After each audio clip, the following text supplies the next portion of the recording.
Good evening, and a very warm welcome to the Sleepy Scientist. It's lovely to have you here.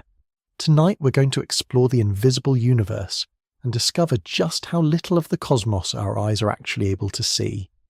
Just a little favour to ask before we begin.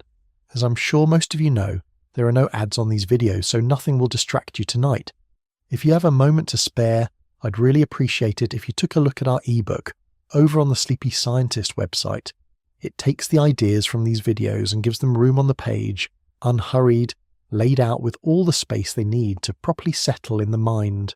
The whole thing is narrated too, so you can read it, or simply listen. And at the close of each movement, there's a short quiz waiting, a gentle way to see what stayed with you and to turn the ideas over once more before moving on. The QR code is up on screen, and there's a link in the description to the sleepyscientist.com whenever you're ready. Every reader who takes a look is the reason these videos keep appearing, and to anyone who takes the time to buy it, I don't think you quite understand how much that means. That's the only ask tonight, and thank you sincerely. Now, before we begin, let me know where in the world you're listening from and what time it is for you. I always enjoy seeing these little check-ins from around the world as people settle in for the night or the morning or somewhere quietly in between. The familiar night sky is only a narrow glimpse of everything travelling through space. Beyond visible light, the universe is filled with radio waves, microwaves, infrared radiation, ultraviolet light, X-rays and gamma rays. There are also neutrinos passing almost unnoticed through entire planets, gravitational waves gently stretching space-time, and dark matter revealing itself only through the pull of its gravity. Together, these hidden signals allow astronomers to study cold gas between the stars, warm dust inside stellar nurseries, violent activity around black holes, the oldest light in the universe, and some of the most energetic events ever observed. So settle in, get comfortable, and let us slowly look beyond the limits of human sight into the vast and quietly active universe that has been there all along. Look up at the night sky, and it can seem as though the universe has presented itself quite openly. Stars shine. Planets reflect sunlight.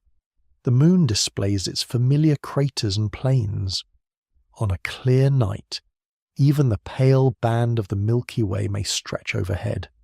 Yet almost everything visible to the human eye represents only a narrow portion of the information moving through space. Human vision detects visible light, a small region of the electromagnetic spectrum with wavelengths roughly between 400 and 700 nanometers. A nanometer is 1/1000th of a meter, so these waves are extraordinarily small. Even so, visible light sits somewhere near the middle of a far larger family. Beyond the red end of human vision lie infrared radiation, microwaves and radio waves. Beyond violet lie ultraviolet radiation, X-rays and gamma rays. Radio wavelengths can be longer than buildings, while the shortest gamma rays can be smaller than atomic nuclei. Together they form the electromagnetic spectrum. Imagine the entire spectrum as an immensely long musical keyboard. Human eyes would hear only a few neighbouring notes. We have become so familiar with those notes that they feel like the whole melody. But the universe has been playing across the entire instrument. A bright visible object is not necessarily a fully understood object. The sun appears as a calm yellow-white disk, but ultraviolet and X-ray observations reveal violent activity in its outer atmosphere. A seemingly dark cloud between the stars may glow in infrared light because it contains warm dust. A quiet-looking galaxy may produce powerful radio jets extending far beyond its visible stars.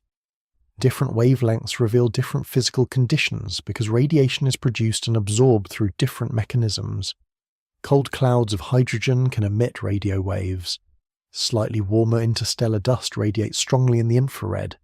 Extremely hot gas surrounding black holes or filling galaxy clusters shines in X-rays. Nuclear reactions and collisions between very energetic particles can produce gamma rays. Magnetic fields can influence charged particles and create distinctive radio emission, or polarization patterns. No single band of light provides the complete story. Earth's atmosphere also decides which portions of the universe can reach instruments on the ground. Visible light passes through the atmosphere reasonably well, which is convenient for both astronomers and anyone hoping not to walk into a tree at night. Many radio wavelengths also reach the surface, allowing enormous radio observatories to operate on Earth. Other wavelengths are partly or almost entirely blocked. Water vapour and other atmospheric gases absorb much infrared radiation. Ozone and molecular oxygen absorb most ultraviolet light. X-rays and gamma rays are stopped high above the ground. This protection is extremely useful for life, because energetic radiation can damage biological tissue. It is slightly less convenient for astronomers. To observe these hidden regions, instruments must sometimes be carried above much of the atmosphere by high-altitude balloons or specialized aircraft. In many cases, telescopes must be placed in orbit or sent farther into space. Organisations including the National Aeronautics and Space Administration, the European Space Agency, the European Southern Observatory, and the National Radio Astronomy Observatory operate or support instruments designed for these different observing environments. Their work is joined by universities, national laboratories, and international collaborations involving thousands of scientists, engineers, and data specialists. Invisible astronomy is not limited to invisible light. Cosmic rays are high-energy particles, mostly atomic nuclei, that arrive from the Sun, the Milky Way, and more distant sources. Neutrinos are extremely elusive particles that can pass through stars, planets, and human bodies with very little chance of interacting. Gravitational waves are ripples in space-time produced by accelerating masses, particularly events such as the collision of black holes or neutron stars. These signals are fundamentally different from electromagnetic radiation. A neutrino is not a type of light. A gravitational wave is not a hidden colour. Each is a separate messenger carrying information through the universe in its own way. This leads to multi-messenger astronomy. When several kinds of signal are detected from the same event, they can be combined into a more complete physical account. Light may reveal temperature and chemical composition. Neutrinos may carry information from dense interiors that light cannot escape. Gravitational waves may reveal the motion and masses of compact objects. Cosmic particles may expose powerful natural accelerators. Each messenger answers different questions, and together they reduce the chances of mistaking one clue for the entire event. The invisible universe is therefore not a second cosmos concealed behind the one we know. It is the same universe, examined through information that human biology was never designed to detect directly. Our eyes evolved to function beneath the light of one nearby star and within the atmosphere of one small planet. They were not built to map cold hydrogen between spiral arms, measure million-degree plasma, or detect the trembling of space-time. Scientific instruments extend that limited biological window. They translate radio waves, infrared radiation, energetic photons, particles and gravitational distortions into signals we can measure and images we can understand. The familiar stars remain where they have always been. Nothing needs to be removed from the visible sky. Instead, the darkness around them gradually fills with structure, energy, and motion. What looked empty was never truly empty. We were simply listening to only a few notes. For much of human history, astronomy was mainly the careful study of where objects appeared in the sky and how they moved. Astronomers tracked the paths of the sun, moon, and planets.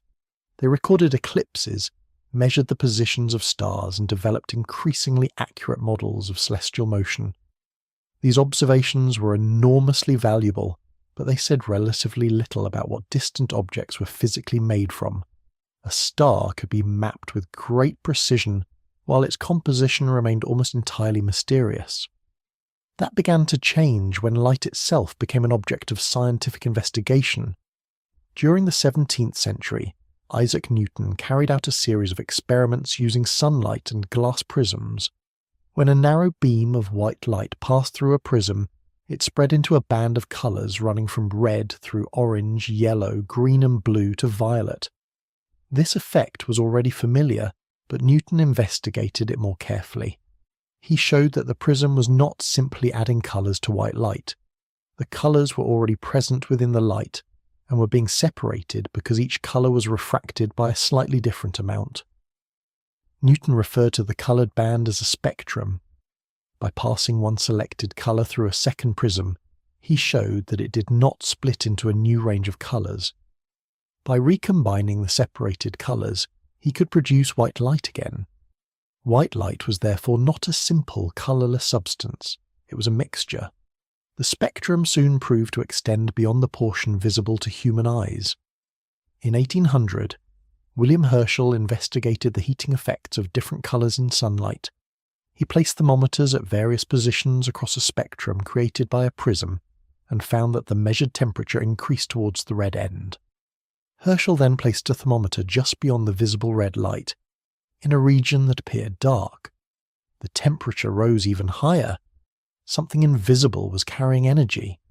This radiation became known as infrared, meaning beyond red. Herschel had shown that the sun emitted a form of light that human eyes could not see, but that matter could detect through heating. Only 1 year later, Johann Wilhelm Ritter explored the opposite end of the spectrum.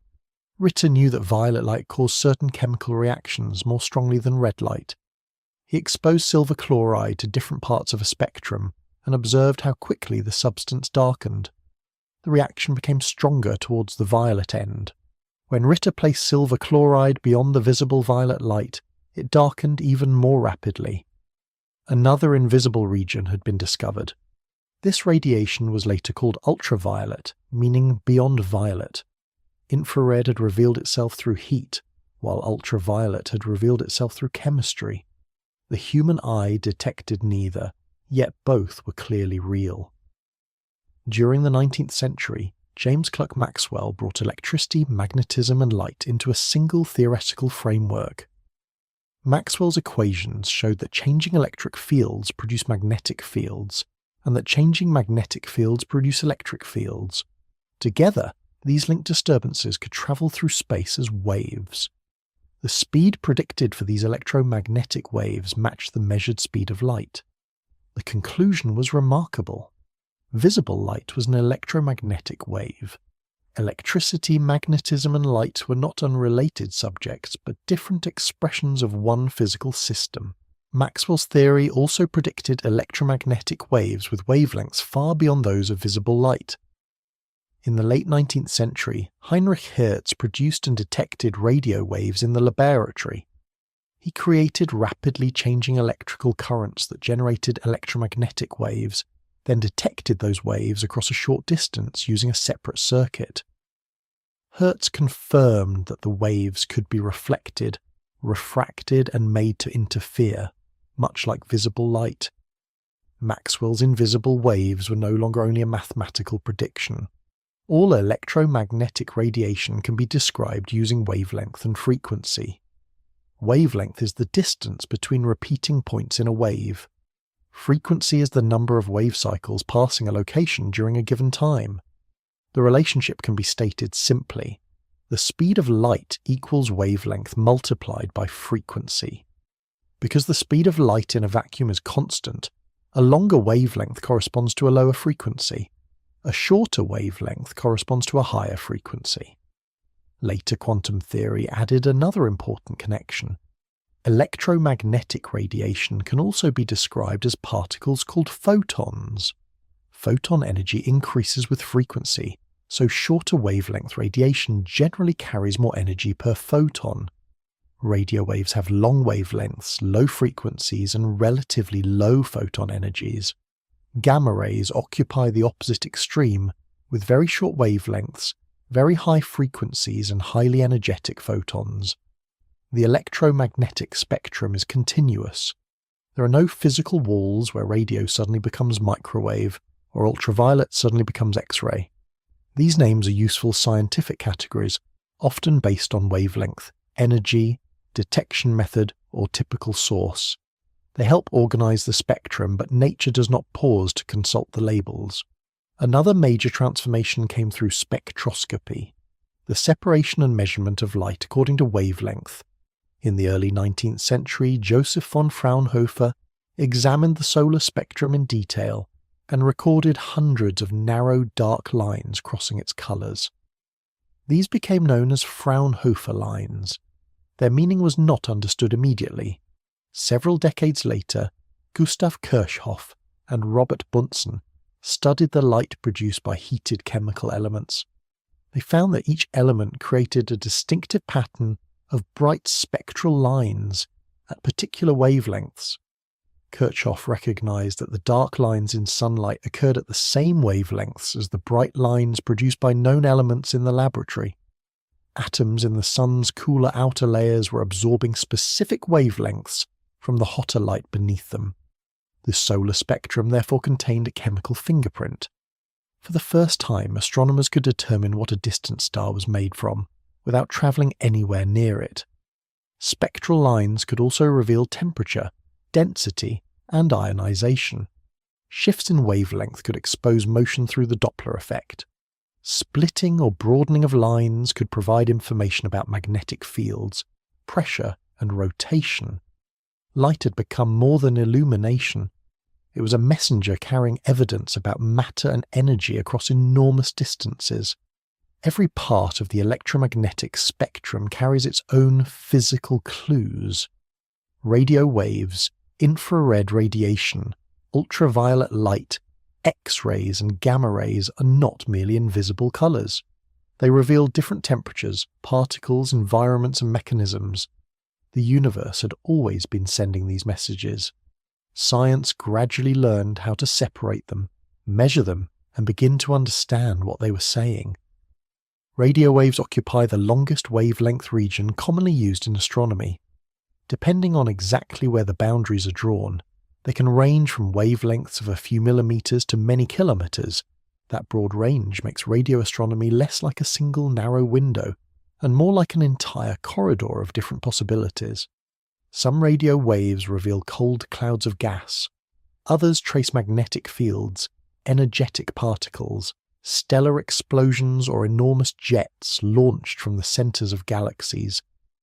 Much of this activity is faint or completely invisible in ordinary light, yet it can dominate the sky when observed at radio wavelengths. The radio universe was discovered almost by accident. In the early 1930s, the American engineer Carl Jansky was working for Bell Telephone Laboratories. His task was to investigate sources of radio interference that might disrupt transatlantic telephone communication. Jansky built a large rotating antenna designed to identify where unwanted radio noise was coming from. The structure could turn on wheels and was sometimes compared to a merry-go-round, although presumably it offered a rather disappointing ride. He identified several familiar sources of interference, including nearby thunderstorms and more distant storms. But another signal remained.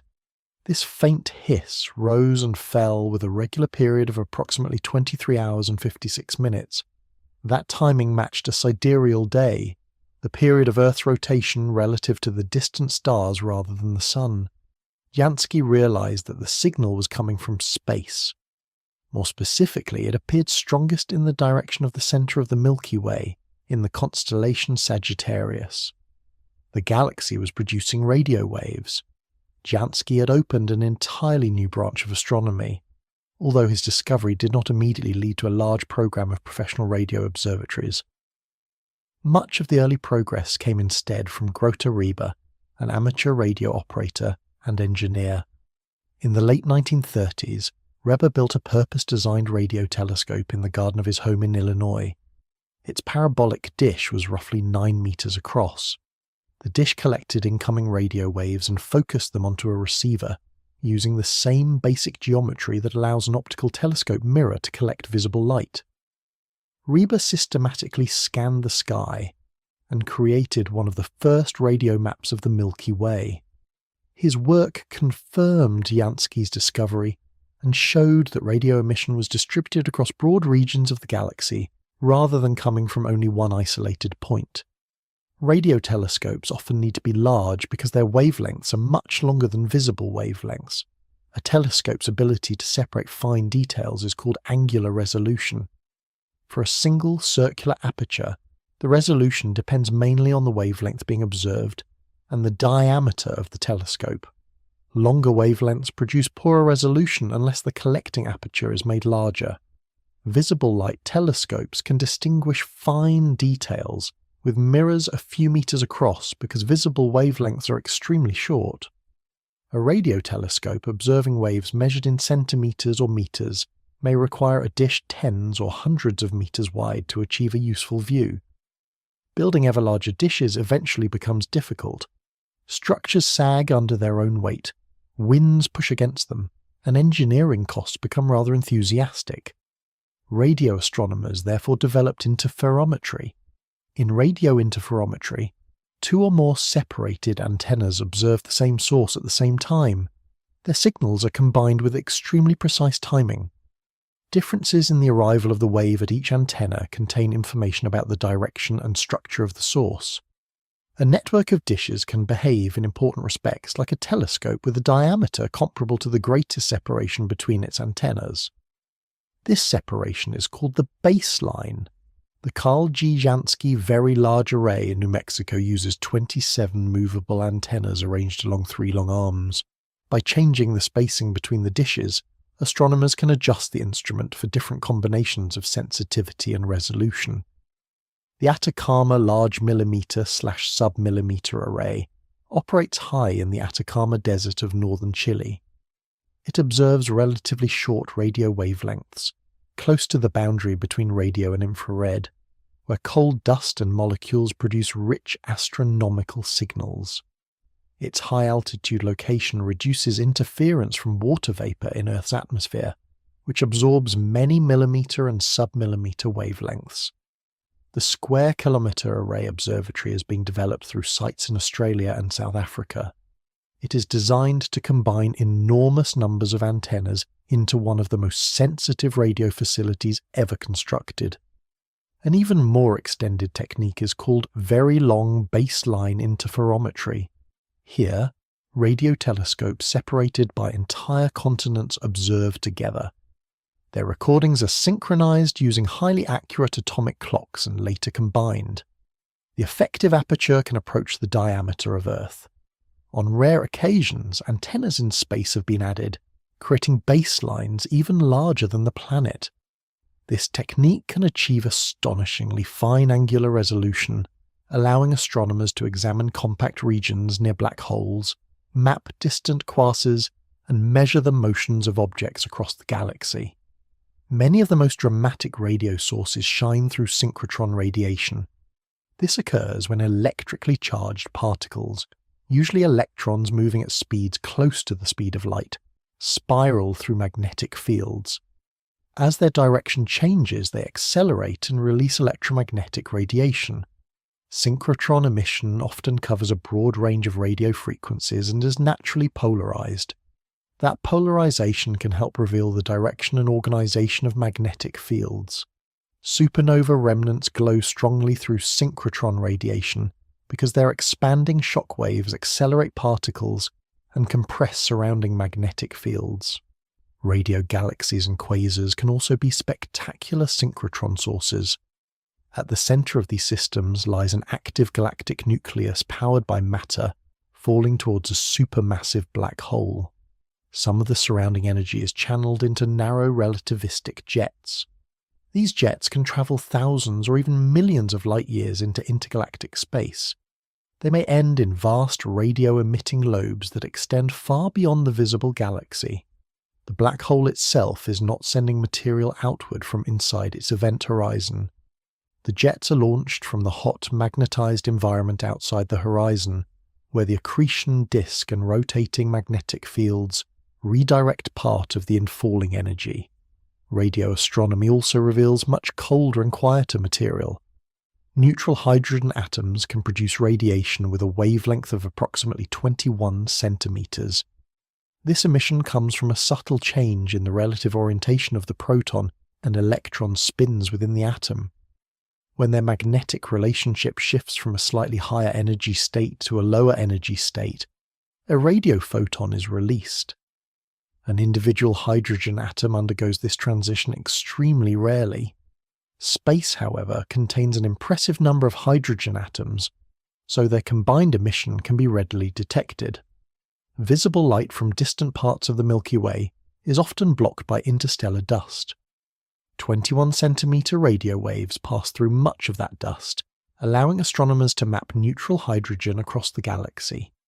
The wavelength is also shifted by the Doppler effect when gas moves towards or away from Earth. By measuring these shifts, astronomers can estimate the motion of hydrogen in different directions. These observations help to reveal the Milky Way's spiral structure and its pattern of rotation, including regions hidden on the far side of dense dust clouds. Some radio signals arrive not as a steady glow but as remarkably regular pulses. Pulsars were discovered in 1967 by Jocelyn Bell Burnell while she was analysing data from a radio telescope constructed by a research group led by Anthony Hewish. Bell Burnell noticed a signal repeating with extraordinary precision. After instrumental faults and human interference were ruled out, the pulses were recognised as coming from a new kind of astronomical object. A pulsar is a rapidly rotating neutron star. Its magnetic field directs beams of radiation away from magnetic poles that are often misaligned with the rotation axis. As the neutron star turns, a beam may sweep across Earth like the beam from a lighthouse. Each sweep produces a pulse. Some pulsars rotate only a few times each second. Others, known as millisecond pulsars, rotate hundreds of times per second. Their regularity makes them exceptionally precise cosmic clocks. Tiny variations in pulse arrival times can reveal planets orbiting pulsars, changes in the interstellar plasma, and the effects of motion through a gravitational field. Pulsars in binary systems have also provided powerful tests of general relativity. Networks of carefully timed millisecond pulsars are now used to search for very low-frequency gravitational waves, particularly those expected from populations of orbiting supermassive black hole pairs. The radio sky therefore reveals both the quiet architecture and the hidden violence of space. It maps cold hydrogen between stars, traces magnetic fields through polarized emission, identifies compact neutron stars, and exposes jets larger than entire galaxies. To human eyes, much of this structure is completely dark. At radio wavelengths, the darkness is filled with signals. Microwaves occupy the short wavelength end of the radio spectrum. Their wavelengths are generally shorter than those used for many traditional radio observations, but longer than infrared light. This region is especially useful because it carries information from very cold material, from planetary atmospheres, and most remarkably from the early universe itself. Molecules in cold clouds can emit and absorb microwave radiation at precise wavelengths. By measuring those spectral lines, astronomers can identify substances drifting through interstellar space and estimate the temperature, density, and motion of the gas. Microwaves also reveal features in planetary atmospheres that may be hidden beneath clouds at visible wavelengths. They can trace temperature patterns, chemical composition, and deeper atmospheric layers that ordinary light cannot reach easily. Yet the most famous microwave signal in astronomy does not come from a planet, a cloud, or even a galaxy. It comes from almost everywhere. The cosmic microwave background is relic radiation from a time when the universe was only about 380,000 years old. Today, that age may sound impressively ancient, but compared with the present age of the universe, it belongs to cosmic infancy. There were no stars, no planets, and no galaxies. Matter existed mainly as hydrogen and helium nuclei, free electrons and radiation. The early universe was hot, dense, and opaque. Photons moved constantly, but they could not travel very far before scattering from free electrons. The situation was somewhat like trying to see through a brilliantly illuminated fog. Light was everywhere, but it could not move freely across large distances. As the universe expanded, it cooled. Eventually, the temperature fell to a few thousand Kelvin, allowing free electrons to combine with atomic nuclei. Hydrogen nuclei, consisting of single protons, captured electrons and formed neutral hydrogen atoms. Helium nuclei did the same through related stages. This period is called recombination, although the name is slightly misleading because the electrons and nuclei were combining for the first time rather than reuniting after an earlier separation.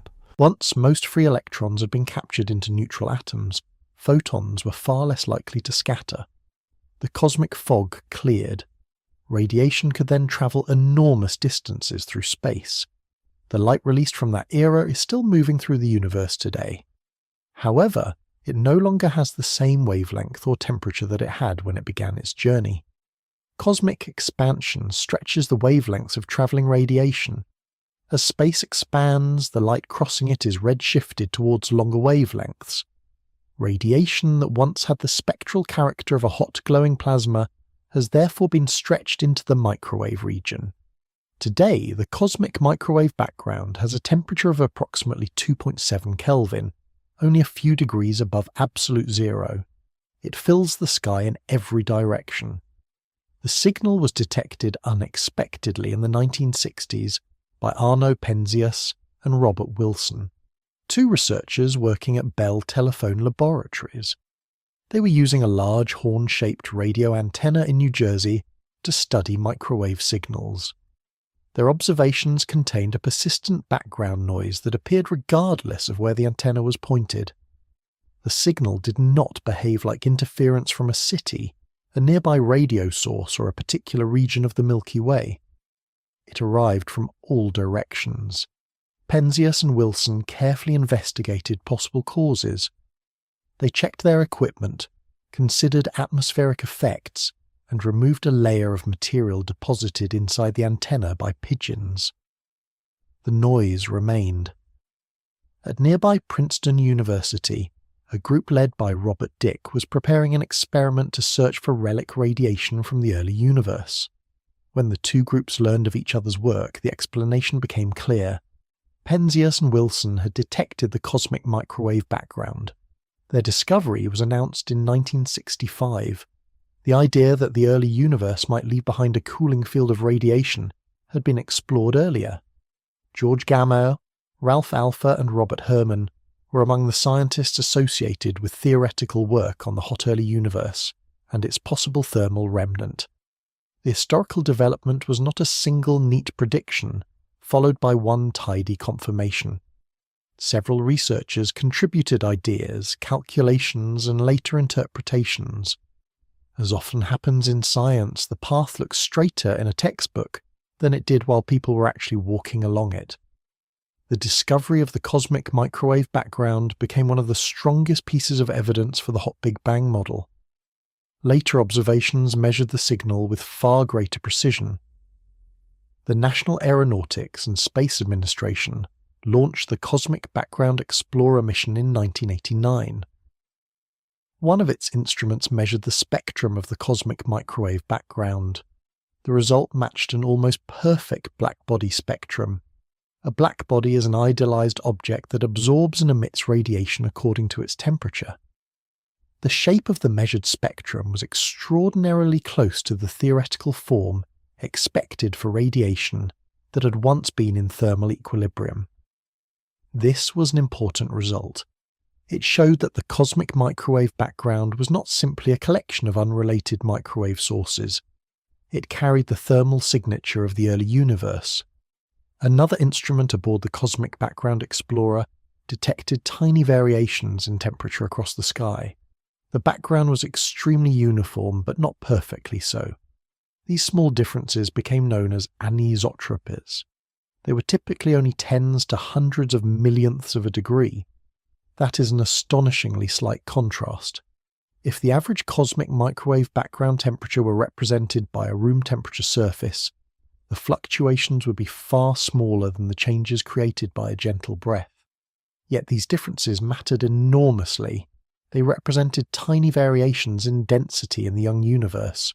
Regions that were slightly denser than average exerted a little more gravitational attraction. Over billions of years, gravity amplified those small differences. Matter gathered into larger concentrations. The earlier stars formed, galaxies emerged, clusters and immense filaments gradually developed. the structure of the modern universe grew from extremely subtle irregularities. The Wilkinson Microwave Anisotropy Probe, launched by the National Aeronautics and Space Administration in 2001, mapped these temperature variations across the full sky with much greater precision. The European Space Agency's Planck mission later produced even more detailed maps. These observations revealed a distinctive pattern of fluctuations across different angular scales. That pattern was shaped by acoustic oscillations in the early universe.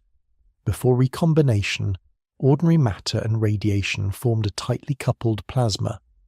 Gravity pulled matter towards slightly denser regions. As material compressed, radiation pressure pushed back. The result was a series of compressions and expansions, rather like sound waves moving through the early plasma. These were not sound waves travelling through air.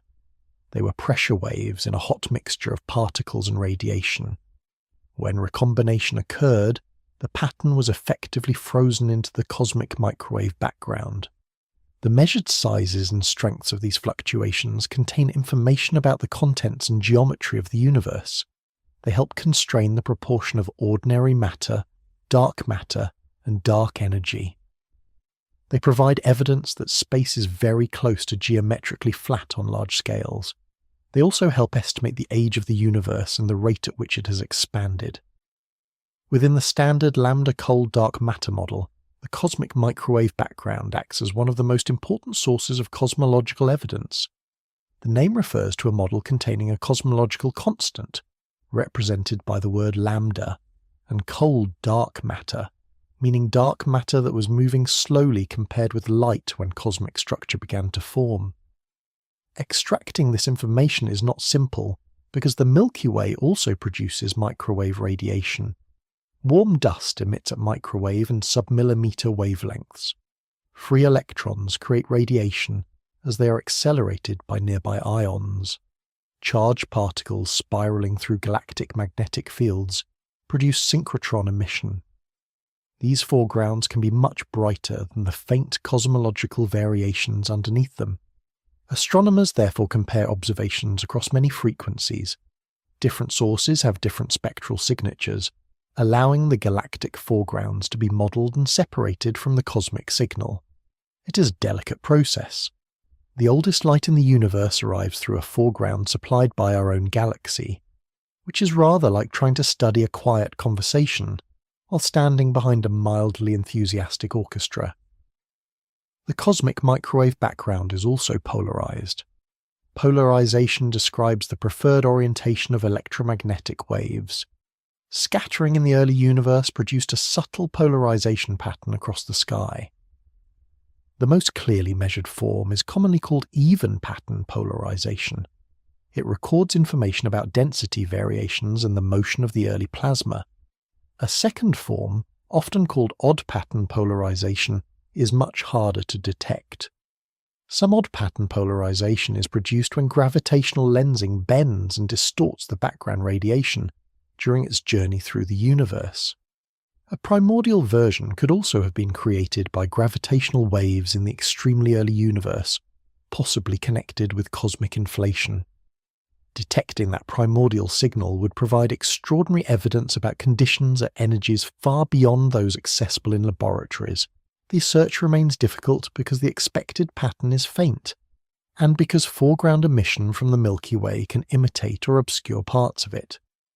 Microwave astronomy therefore reaches both outward and backward. It studies cold molecules, planetary atmospheres and structures within the Milky Way. At the same time, it carries observation to an age before stars had begun to shine. The cosmic microwave background is not light from the first stars. It is older than every star. It is the cooled afterglow of the moment when the universe first became transparent, still crossing space after more than 13 billion years. Beyond the red edge of human vision lies infrared radiation, a broad region of the electromagnetic spectrum with wavelengths longer than visible light but shorter than microwaves. Infrared itself covers an enormous range.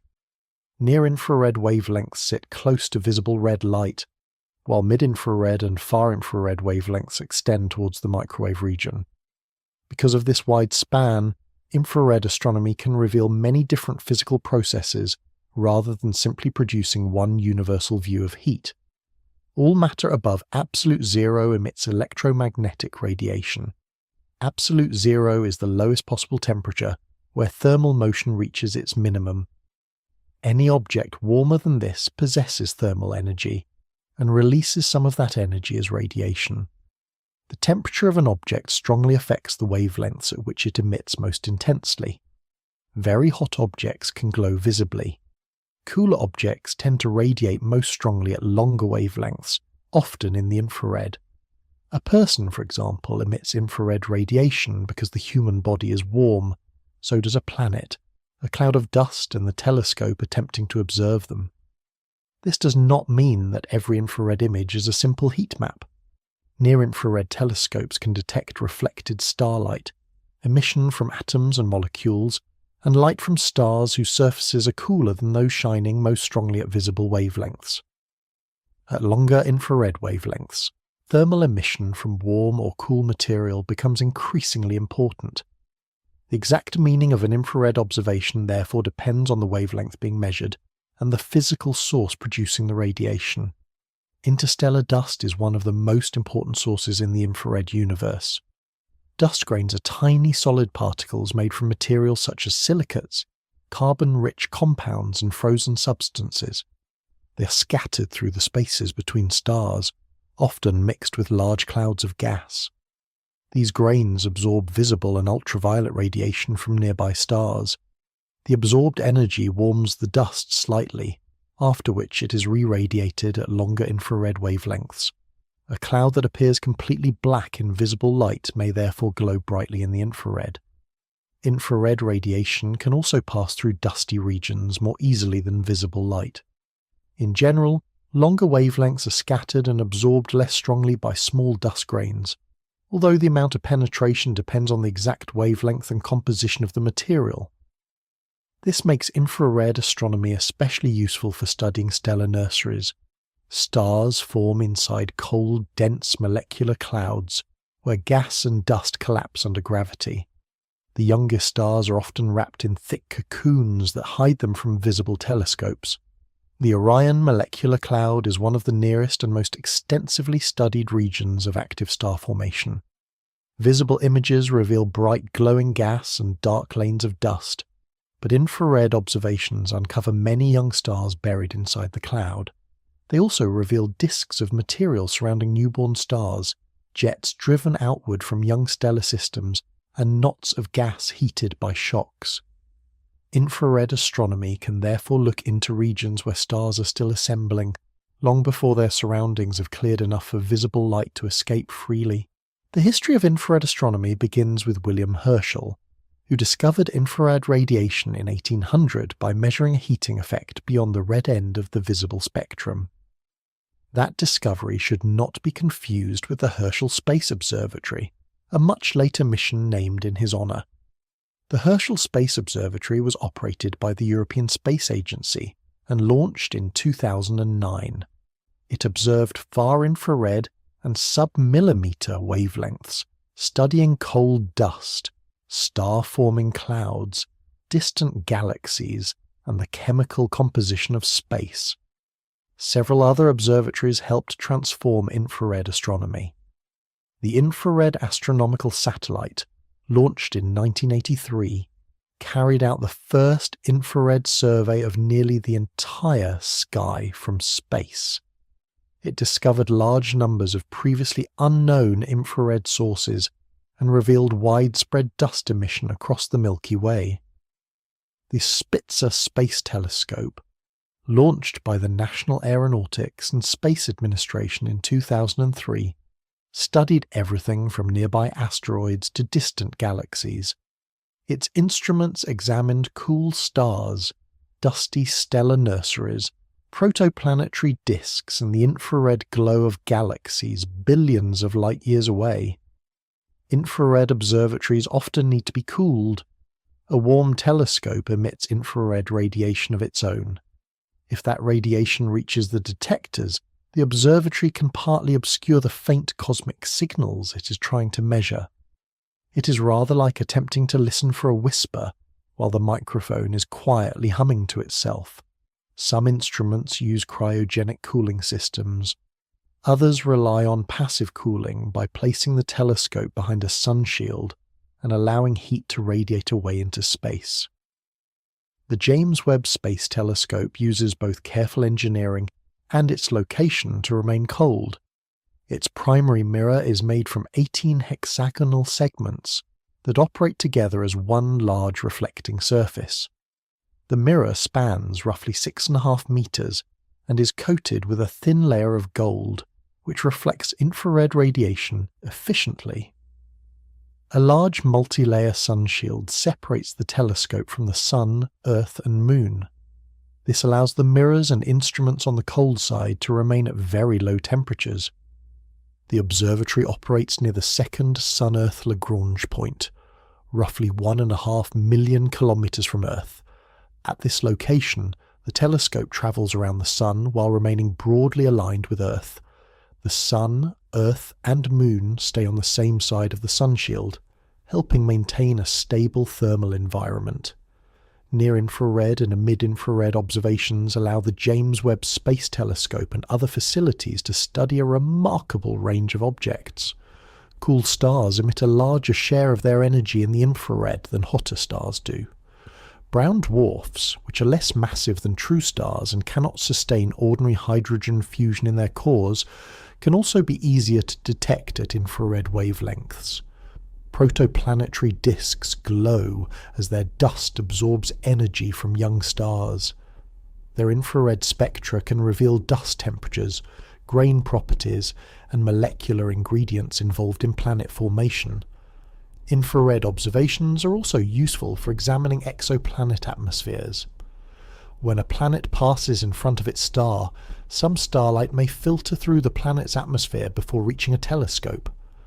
Molecules in the atmosphere can absorb particular wavelengths, leaving patterns in the measured spectrum. Water vapour, carbon dioxide and methane each have characteristic infrared features. Similar molecules can also be investigated through thermal emission from the planet or through changes measured as the planet moves behind its star. Detecting one of these substances does not automatically demonstrate the presence of life. Water vapour can arise naturally in lifeless atmospheres. Carbon dioxide may be produced by volcanic activity. Methane can have biological sources, but it can also form through geological and chemical processes.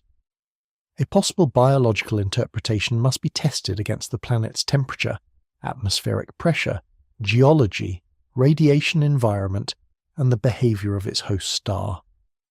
Infrared light also allows astronomers to study the distant universe.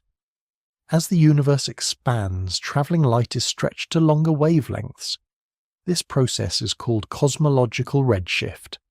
Ultraviolet or visible light emitted by a very distant early galaxy may be shifted into the infrared by the time it reaches Earth. The farther the light has travelled through expanding space, the greater this stretching can become. Infrared telescopes can therefore observe ancient galaxies whose original light has moved entirely beyond the visible range. The same region of the spectrum reveals young stars hidden inside nearby dust clouds, and early galaxies shining across most of cosmic history. Infrared astronomy connects the cold, obscured birthplaces of stars with the deeply redshifted light of the young universe. It shows that darkness often means not an absence of radiation, but merely the presence of wavelengths our eyes cannot see. Beyond the violet edge of human vision lies ultraviolet radiation, a region of electromagnetic light with shorter wavelengths and more energetic photons than visible violet light. Ultraviolet radiation is less energetic than X-rays, but energetic enough to interact strongly with atoms, molecules, and living tissue. It can remove electrons, break chemical bonds, and alter the physical state of matter in ways that ordinary, visible light often cannot. This makes ultraviolet light extremely useful for astronomy, although it also makes the ultraviolet universe difficult to observe from the ground. Much of the ultraviolet radiation arriving from space is absorbed by molecular oxygen and ozone in Earth's atmosphere. The same atmospheric shield that protects life from damaging radiation prevents many ultraviolet wavelengths from reaching telescopes at the surface. Some near-ultraviolet observations can be made from high mountain sites, but much of ultraviolet astronomy requires instruments carried above the atmosphere by rockets, satellites, or space telescopes. That inconvenience has produced a remarkable scientific reward. Ultraviolet light is especially sensitive to hot stars. A star's temperature determines the wavelengths at which it emits most strongly. Cooler stars release a larger fraction of their energy in visible and infrared light. Very hot stars produce much more ultraviolet radiation. This means that ultraviolet images can reveal young stellar populations that may be less obvious in visible light. The hottest and most massive main sequence stars belong mainly to the O-type and B-type spectral classes. Their surface temperatures can range from roughly 10,000 Kelvin to well above 30,000 Kelvin. They burn through their nuclear fuel quickly and live for only a few million to a few tens of millions of years. Their presence therefore indicates that star formation has occurred relatively recently. A galaxy may appear smooth and calm in visible light, while ultraviolet observations reveal bright knots tracing young star clusters along spiral arms. These massive stars strongly influence their surroundings. Their ultraviolet photons can ionize nearby hydrogen. Ionization occurs when an atom or molecule loses one or more electrons after absorbing sufficient energy or undergoing an energetic collision. A neutral hydrogen atom contains one proton and one electron. When an ultraviolet photon removes the electron, the atom becomes an ionized proton. Large regions of gas around hot young stars can therefore become ionized. These glowing clouds are known as H2 regions, with the name indicating ionized hydrogen rather than molecular hydrogen. As free electrons later recombine with protons, the atoms emit light at characteristic wavelengths. This can make the surrounding nebula glow in visible light, even though the process is being driven by ultraviolet radiation from stars hidden within or nearby. Ultraviolet astronomy also reveals the restless outer layers of stars. The visible surface of a star is called the photosphere, but above it lie more rarefied regions such as the chromosphere and corona. The chromosphere is hotter than the photosphere in many stars and produces strong ultraviolet emission lines. The corona can reach temperatures of millions of degrees and emits ultraviolet and X-ray radiation. Ultraviolet observations can detect flares, magnetic activity, and rapidly changing structures in these outer atmospheres. They also trace stellar winds. Hot, massive stars drive powerful outflows of ionized gas. Radiation transfers momentum to atoms and ions through absorption and scattering, accelerating material away from the star. These winds can travel at thousands of kilometers per second and remove a significant fraction of a massive star's outer layers during its lifetime. Ultraviolet spectra reveal these outflows through broadened or shifted absorption lines. They can show not only that matter is moving, but roughly how quickly it is escaping. Several major observatories helped build this view of the ultraviolet sky. The International Ultraviolet Explorer was launched in 1978 and operated for more than 18 years. It allowed astronomers to obtain ultraviolet spectra of stars, galaxies, planetary nebulae, active galactic nuclei, and many other objects. The Galaxy Evolution Explorer, launched in 2003, surveyed large portions of the sky in ultraviolet light. Its observations traced star formation in nearby galaxies and revealed faint extended structures that were difficult to recognize at visible wavelengths. The Hubble Space Telescope also carries instruments capable of ultraviolet observation. Because Hubble operates above most of Earth's atmosphere, it can measure ultraviolet spectra and images that are inaccessible to ordinary ground-based telescopes. One of the most important ultraviolet signatures in astronomy comes from hydrogen. Hydrogen atoms can absorb or emit radiation when their electrons move between specific energy levels. The Lyman series involves transitions between the lowest energy level and higher levels. Most of these transitions lie in the ultraviolet. The strongest and most famous is the Lyman alpha line. Lyman alpha radiation is produced when an electron moves between the first and second energy levels of hydrogen.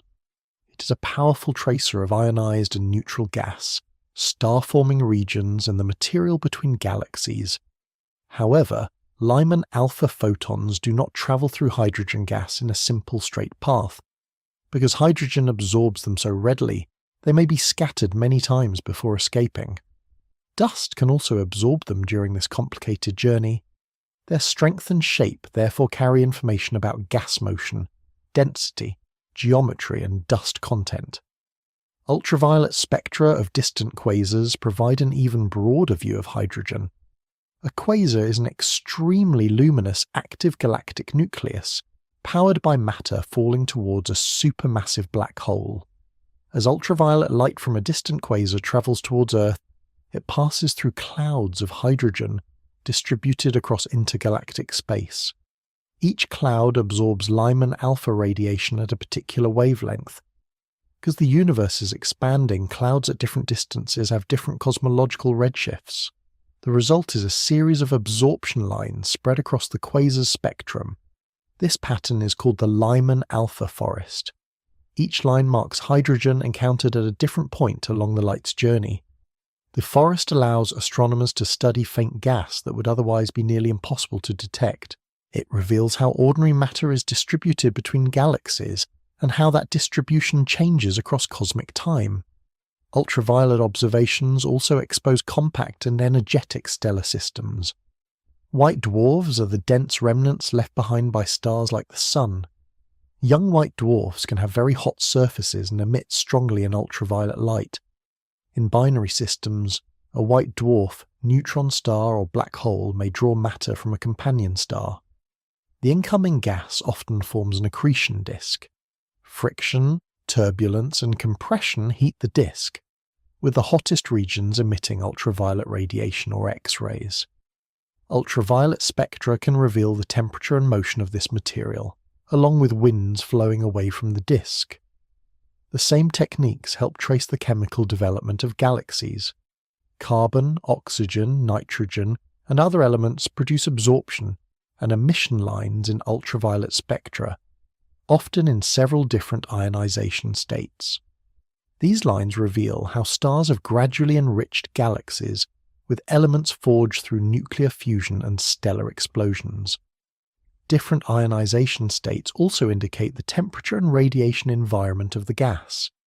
Ultraviolet astronomy is therefore powerful precisely because ultraviolet photons interact so readily with matter. They ionize atoms, excite electrons, and leave clear spectral signatures. Yet this same eagerness to interact means ultraviolet light is easily absorbed by dust, gas, and Earth's atmosphere. The ultraviolet universe is generous with information, but it does not deliver that information without obstacles. Once those obstacles are overcome, a highly active cosmos appears. Young stars shine intensely. Stellar winds sweep through surrounding gas. Hot atmospheres flare and pulse. Hydrogen between galaxies records the passage of distant quasar light.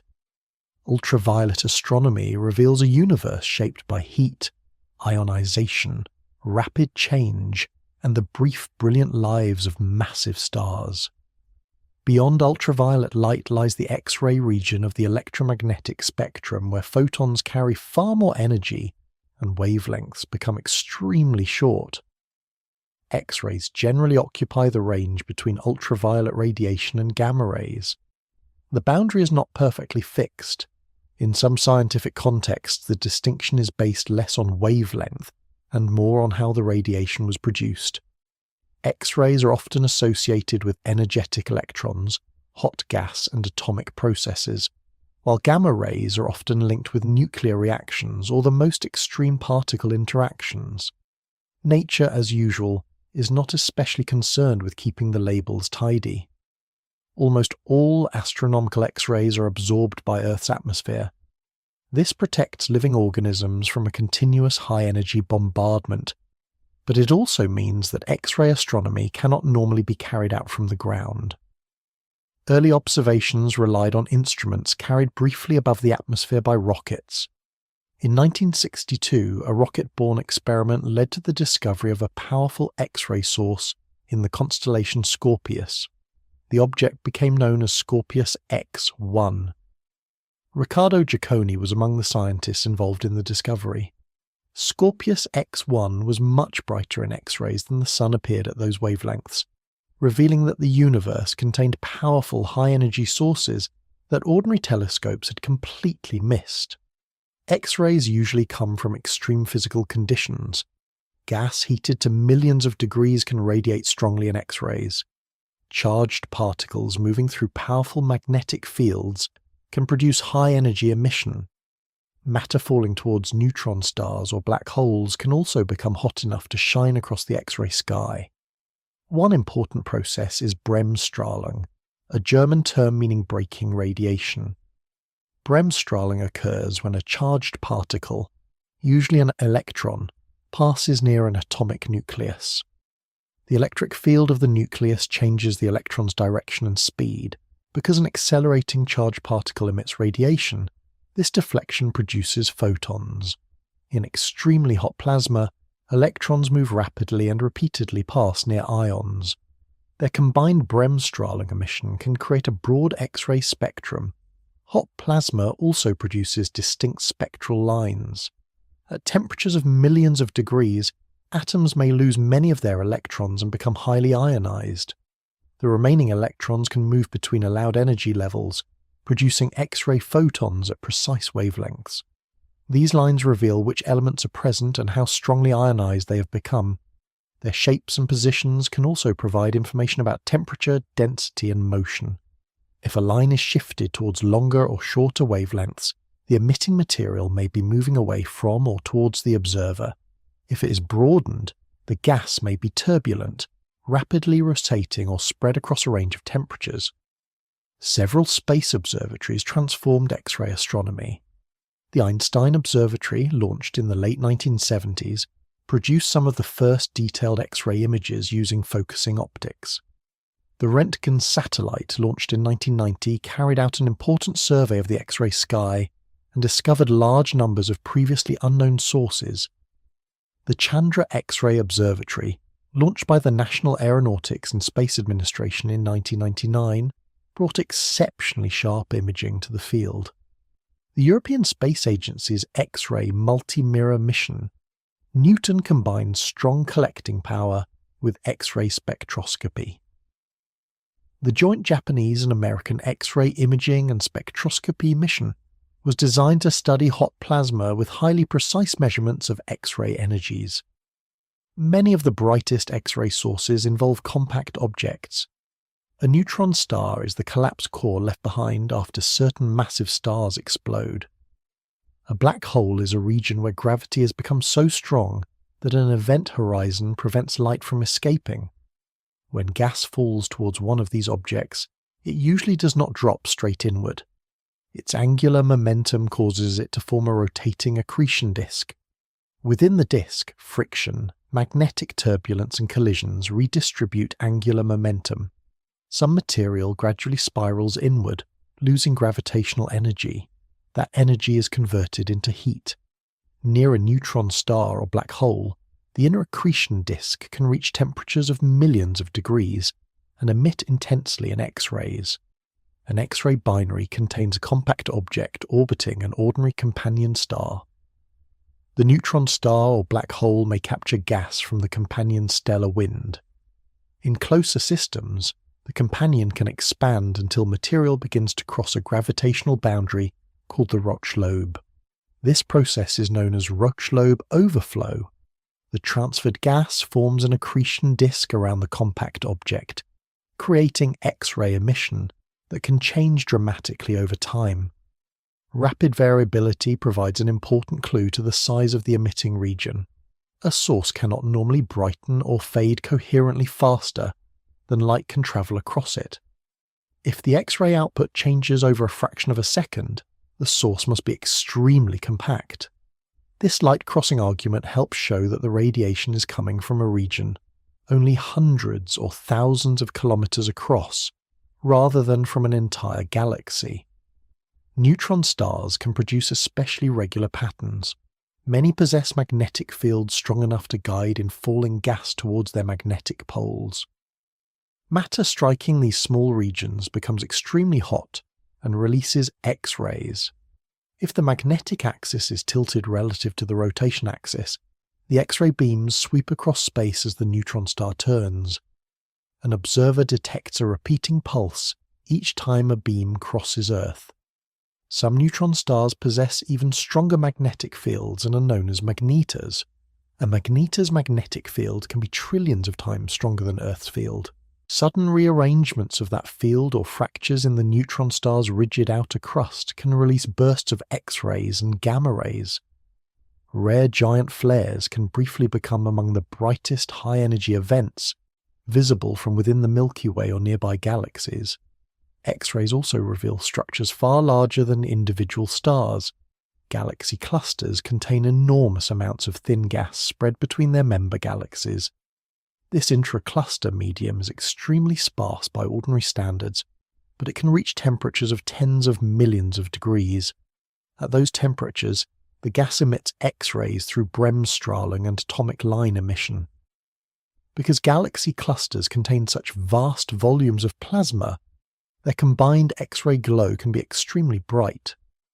These observations allow astronomers to map the distribution and temperature of cluster gas. They can reveal shock fronts, cavities inflated by black hole jets, and the effects of collisions between entire clusters. Supernova remnants provide another important X-ray laboratory. When a star explodes, its expanding debris drives shock waves into surrounding gas.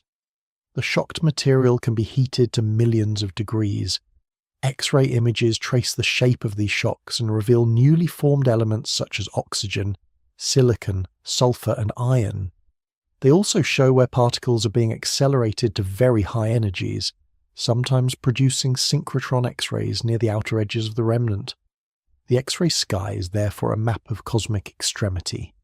It reveals collapsed stars only a few kilometers wide, black holes feeding from companion stars, plasma spread across millions of light-years, and debris racing away from stellar explosions. Much of this universe is entirely dark in visible light. In X-rays, it becomes bright, restless, and unmistakably alive with energy. Gamma rays occupy the most energetic region of the electromagnetic spectrum. Their wavelengths are extraordinarily short, and each photon can carry far more energy than a photon of visible, ultraviolet or ordinary X-ray light. Gamma rays are commonly produced by nuclear transitions, collisions between high-energy particles, and some of the most extreme acceleration processes known in nature. The boundary between the highest energy X-rays and lower energy gamma rays is not perfectly fixed. In some cases, classification depends less on wavelength than on origin. Radiation produced by interactions involving atomic electrons may be described as X-rays, while radiation emerging from nuclear processes or very energetic particle collisions may be called gamma rays. At these energies, familiar optical technology stops being useful. Visible light can be reflected by mirrors or bent by glass lenses. Gamma rays usually pass through such materials or interact with them in ways that prevent ordinary focusing. Gamma ray telescopes must instead detect the secondary particles created when energetic photons strike matter. One important interaction is Compton scattering. During Compton scattering, a gamma ray photon collides with an electron and transfers some of its energy to it. The photon then continues in a different direction with reduced energy. By measuring the scattered photon and the moving electron, an instrument can estimate the direction and energy of the original gamma ray. At still higher energies, pair production becomes possible. A gamma ray photon passing near an atomic nucleus can transform into an electron and its antimatter counterpart, a positron. The nearby nucleus helps conserve momentum during the interaction. The paths and energies of the resulting particles can then be measured. These detection methods allowed observatories to build maps of a sky that human eyes could never see. The Compton Gamma Ray Observatory, launched by the National Aeronautics and Space Administration in 1991, carried several instruments designed for different gamma ray energies. It detected pulsars, active galactic nuclei, supernova remnants and diffuse radiation across the Milky Way. The Fermi Gamma Ray Space Telescope later produced much more detailed surveys of the high-energy sky. It has observed thousands of gamma-ray sources, including rapidly rotating neutron stars, jets from supermassive black holes, and regions where particles are being accelerated near supernova remnants. Gamma-ray astronomy can also detect radioactive elements. Unstable atomic nuclei release characteristic gamma rays as they decay. These spectral signatures allow astronomers to trace nuclear reactions inside stellar explosions and follow the distribution of newly produced elements through space. The most dramatic gamma-ray signals are often gamma-ray bursts. These are brief flashes that can outshine nearly every other gamma-ray source in the sky for a few seconds or minutes. Gamma-ray bursts were first discovered by the United States Vela satellites during the Cold War. The satellites had been designed to detect possible nuclear explosions in space. Instead, they recorded mysterious flashes arriving from beyond Earth. The discoveries were eventually made public, and the signals were recognized as cosmic. Gamma-ray bursts are broadly divided into long-duration and short-duration events. Long-duration bursts generally last more than a few seconds, and are commonly associated with the collapse of certain massive stars. These stars have exhausted their nuclear fuel and undergo catastrophic core collapse, sometimes producing unusually energetic supernovae. The collapsar model, associated with Stan Woosley and other researchers, describes a rapidly rotating massive star whose core collapses to form a black hole. Material falls inward and creates a dense accretion disk around the new black hole. Under suitable conditions, intense magnetic fields and rapid rotation launch narrow jets moving at speeds extremely close to the speed of light. If one of these jets points towards Earth, a gamma-ray burst may be detected. Short-duration bursts usually last less than a few seconds and are commonly linked with mergers involving neutron stars. A pair of neutron stars, or a neutron star and a black hole, can spiral together and collide. These mergers release gravitational waves, and may also launch relativistic jets capable of producing brief gamma-ray flashes. Gamma-ray bursts are strongly beamed. Their radiation is concentrated into narrow directions rather than emitted equally in every direction. This makes a burst appear extraordinarily bright to an observer located inside the beam. The true energy is still immense, but lower than it would be if the same apparent brightness were radiated across the entire sky. After the initial flash, many bursts produce an afterglow. As the jet collides with surrounding gas, it slows and generates emission at X-ray, ultraviolet, visible, infrared, and radio wavelengths. These afterglows are essential because they last longer and can be located more precisely than the original gamma-ray flash. By studying them, astronomers can identify the host galaxy, measure the burst's distance, and investigate the environment around the explosion. Some gamma rays possess energy so high that space telescopes are no longer the most effective way to detect them. Instead, astronomers use Earth's atmosphere as part of the instrument. Facilities such as the high-energy stereoscopic system in Namibia and the major atmospheric gamma imaging Cherenkov telescopes in the Canary Islands observe faint flashes of Cherenkov light. When a very high-energy gamma ray strikes the upper atmosphere, it creates a cascade of secondary particles. These particles move through the atmosphere faster than light can travel through air, though never faster than light travels through a vacuum. Their passage produces a brief bluish flash called Cherenkov radiation. Several telescopes record the shape, brightness, and timing of the flash. From this information, astronomers reconstruct the direction and approximate energy of the original gamma ray. The universe is not equally transparent to gamma rays of every energy. During a long journey, a high-energy gamma ray can interact with a lower-energy photon from the background light filling space. Together, the two photons may create an electron and a positron. This process makes distant space increasingly opaque at certain gamma ray energies. As a result, observations of remote gamma ray sources reveal not only the source itself, but also the fields of background light encountered along the way. The gamma ray sky marks the locations where nature accelerates particles to extraordinary energies. It reveals radioactive debris, rapidly spinning neutron stars, jets from supermassive black holes, and the explosive deaths of massive stars. These signals may last for years, seconds, or only a fraction of a heartbeat. However brief they appear, they come from some of the most powerful events in the observable universe. Neutrinos are among the most elusive particles in the universe. They are electrically neutral elementary particles with extremely small masses. Under the standard model of particle physics, they interact through the weak nuclear force and gravity, but not through the electromagnetic force. Because they carry no electric charge, neutrinos are not deflected by magnetic fields. They also interact with ordinary matter so rarely that they can pass through stars, planets, and human bodies, almost as though nothing were there. At every moment, enormous numbers of neutrinos produced inside the Sun are passing through Earth. Most continue onward without striking a single particle. This makes neutrinos extraordinarily difficult to detect, but it also makes them valuable messengers. Light can be absorbed, scattered, or trapped inside dense matter. Neutrinos can escape from regions that electromagnetic radiation cannot leave easily. Their existence was first proposed as a solution to a scientific puzzle. In 1930, Wolfgang Pauli suggested that an unseen neutral particle might be produced during beta decay.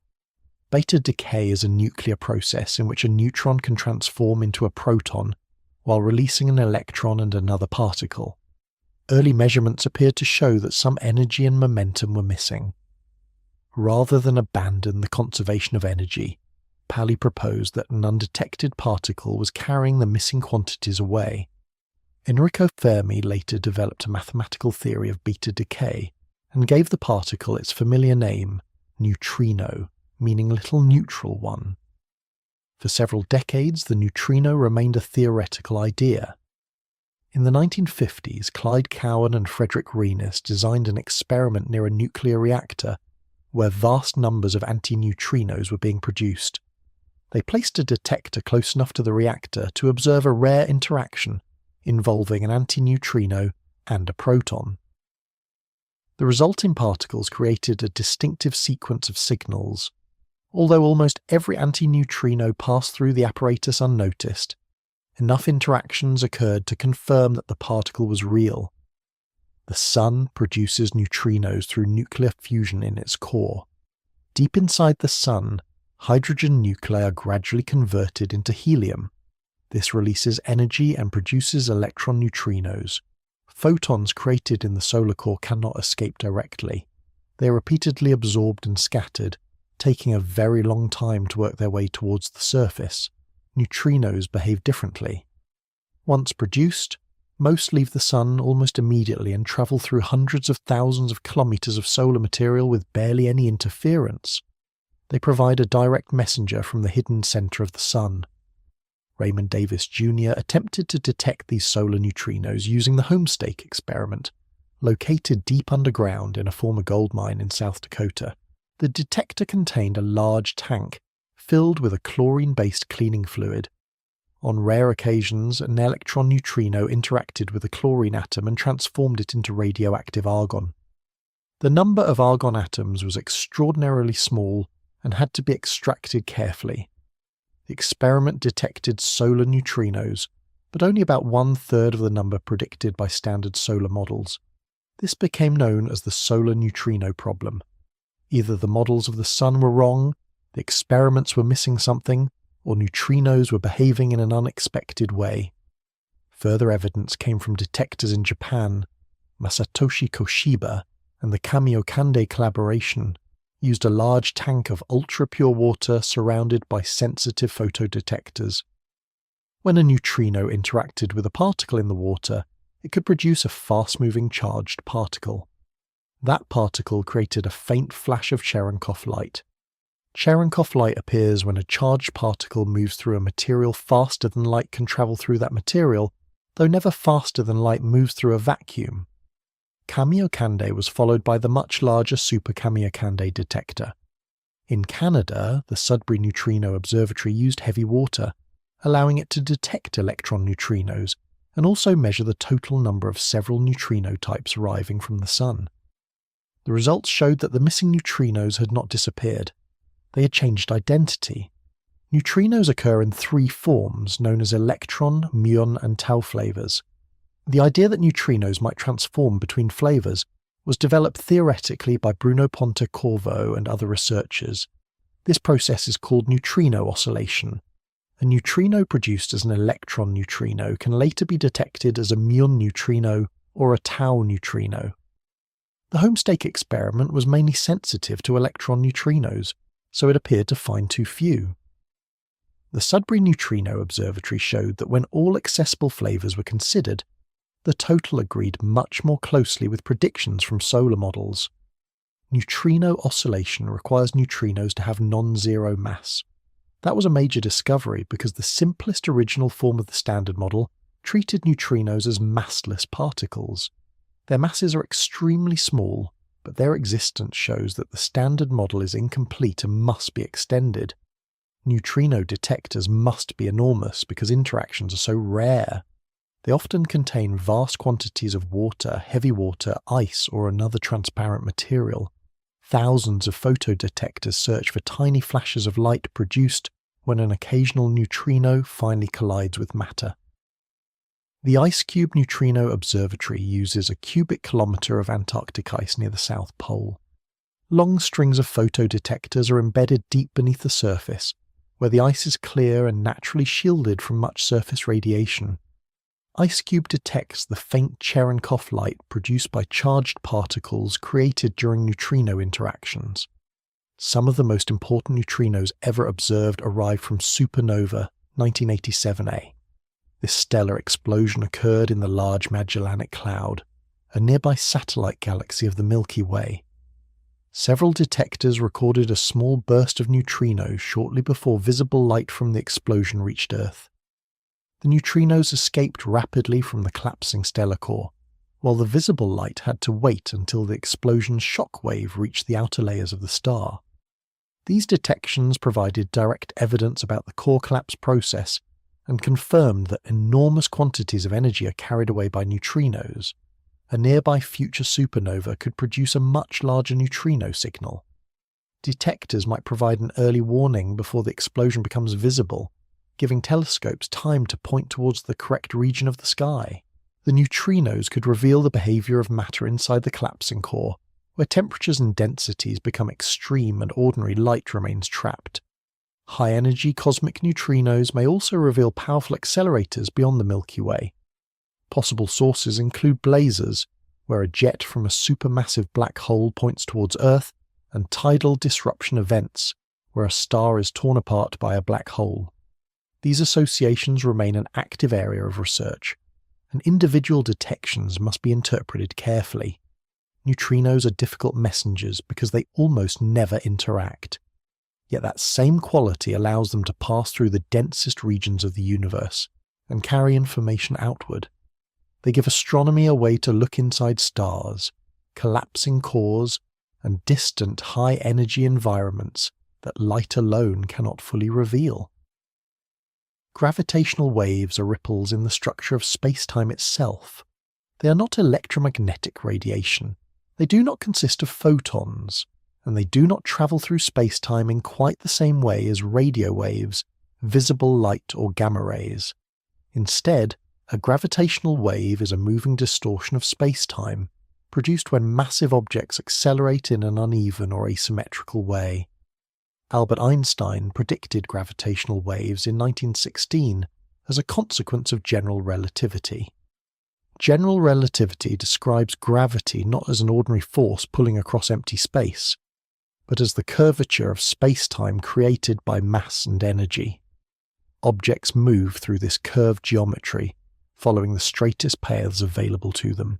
If the distribution of mass changes rapidly enough, changes in space-time curvature can spread outward as waves.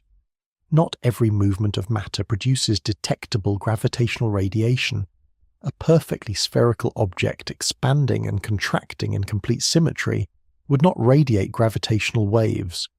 From every direction, the mass distribution would still appear the same. Gravitational wave emission depends instead on changing asymmetry. In technical language, the most important contribution usually comes from a changing mass quadrupole distribution. This means that mass must move in a pattern more complicated than a simple spherical pulse. Two dense objects orbiting one another provide an ideal example. Their mass is constantly changing position in an uneven pattern, creating gravitational waves that carry energy away from the system. As those waves move through space, they alternately stretch and compress distances in perpendicular directions. Imagine a circle of freely floating particles. As a gravitational wave passes through, the circle may briefly become an ellipse stretched in one direction and squeezed in the other. A moment later, the pattern reverses. The particles are not being pushed through space by an ordinary force. The distances between them are changing because space-time itself is being distorted. Gravitational waves travel at the speed of light. However, even the strongest waves reaching Earth produce almost unimaginably small effects. A collision between black holes may release more power for a brief moment than all the stars in the observable universe combined. By the time the resulting gravitational waves cross Earth, the change in distance may be tiny beyond ordinary intuition. A detector several kilometers long may be stretched by less than 1/10,000th of the width of a proton. Measuring such a change requires extraordinary isolation, precision, and patience. The Laser Interferometer, gravitational wave observatory, was built for this purpose. It operates two major detectors in the United States, one near Hanford in Washington and another near Livingston in Louisiana. Each facility contains two long vacuum tubes arranged at right angles. The arms are roughly 4 kilometers long. A laser beam is divided into two parts. One beam travels along one arm, while the other travels along the perpendicular arm. Mirrors reflect the beams back towards the point where they began. The light is then recombined. Under normal conditions, the paths are adjusted so that the returning waves interfere in a carefully controlled pattern. If a gravitational wave passes through, one arm may become fractionally longer while the other becomes fractionally shorter. The travel times of the laser beams change by a minuscule amount, altering the interference pattern. This technique is called laser interferometry. The principle is simple enough to describe, but the practical instrument must contend with seismic vibrations, thermal motion, passing vehicles, ocean waves, atmospheric disturbances, and countless other sources of noise. The universe may whisper while the local environment has a habit of moving furniture. Rainer Weiss developed important early designs for laser interferometers and studied the sources of noise that such detectors would face. Kip Thorne advanced the theoretical understanding of gravitational wave sources and what their signals might reveal. Barry Barish played a central role in transforming the project into a large and effective international scientific collaboration. Their contributions formed part of a much wider effort involving the Laser Interferometer, Gravitational Wave Observatory Scientific Collaboration, engineers, universities and research institutions across many countries. The first direct detection was observed in September 2015 and announced in February 2016. The signal came from two stellar mass black holes spiraling together more than 1 billion light-years away. The event unfolded in several recognizable stages. During the inspiral, the black holes orbited one another repeatedly. As gravitational waves carried energy away, the orbit shrank and the objects moved faster. The signal increased in frequency and strength, producing a pattern often described as a chirp. The black holes then entered the merger phase, when their horizons combined and the space-time around them changed violently. A final stage called ring down followed. The newly formed black hole was initially distorted. It settled into a stable, rotating shape by releasing gravitational waves at characteristic frequencies, rather like a struck bell gradually losing its vibrations. The complete waveform contained detailed information. Its changing frequency and amplitude revealed the masses of the original black holes. More subtle features provided clues about their spins, the orientation of the system and its distance from Earth. Before gravitational wave astronomy, isolated pairs of black holes could be extremely difficult to find. If they were not feeding on surrounding gas, they might produce little or no visible light, X-rays or radio emission. Gravitational waves allowed astronomers to detect black holes through their motion alone. They did not need to shine. Additional detectors improved this new form of astronomy. The Virgo interferometer operates near Pisa in Italy. The Kamioka gravitational wave detector is located underground in Japan. When several observatories detect the same event, differences in arrival time help identify the region of sky from which the waves came. A global network therefore improves localization and allows electromagnetic telescopes to search for possible light from the same event. Ground-based interferometers are sensitive mainly to waves produced by compact objects such as stellar mass black holes and neutron stars. Other frequencies require different methods. Pulsar timing arrays use rapidly rotating neutron stars as a galaxy-sized detection system. Millisecond pulsars send radio pulses towards Earth with remarkable regularity. If a very low-frequency gravitational wave passes between Earth and a group of pulsars, it can create tiny correlated changes in the arrival times of their pulses. Collaborations, including the North American Nanohertz Observatory for Gravitational Waves and the International Pulsar Timing Array, search for these patterns. They are especially sensitive to waves produced by populations of orbiting supermassive black holes. Still lower frequencies will be explored in space. The planned laser interferometer space antenna will use 3 spacecraft separated by millions of kilometers. Laser beams traveling between the spacecraft will monitor changes in their relative distances. This enormous detector will search for gravitational waves from massive black hole mergers, compact binary systems and other sources too low in frequency for ground-based observatories. Gravitational waves have added a fundamentally different sense to astronomy. Light reveals how matter emits, absorbs, and scatters radiation. Gravitational waves reveal how mass moves through gravity itself. They allow the universe to be studied not only through what shines, but through the faint and soundless trembling of space-time. Dark matter is the name given to an unseen form of matter whose presence is inferred mainly through gravity. It has not been photographed as a separate substance, collected in a container, or conclusively identified as one particular particle. The term describes a physical mystery rather than a completed discovery. Something appears to supply additional gravity throughout galaxies, galaxy clusters, and the wider universe. Whatever that something is, it does not seem to emit, absorb, or reflect measurable electromagnetic radiation in the ordinary way. A cloud of gas may be dark in visible light, but bright in radio or infrared wavelengths. Dark matter is different. Conventional telescopes have not found a wavelength at which it simply begins to glow. Its presence is revealed instead by watching how visible objects move and how light travels through gravitational fields. One of the earliest major clues came from Fritz Zwicky. In 1933, Zwicky studied galaxies inside the Coma cluster. By measuring their motions, he estimated how much mass would be required to keep the cluster gravitationally bound. The visible galaxies did not appear to contain nearly enough matter. If only the luminous material were present, many of the galaxies seemed to be moving so quickly that the cluster should have dispersed. Zwicky proposed that a large amount of unseen matter was contributing additional gravity.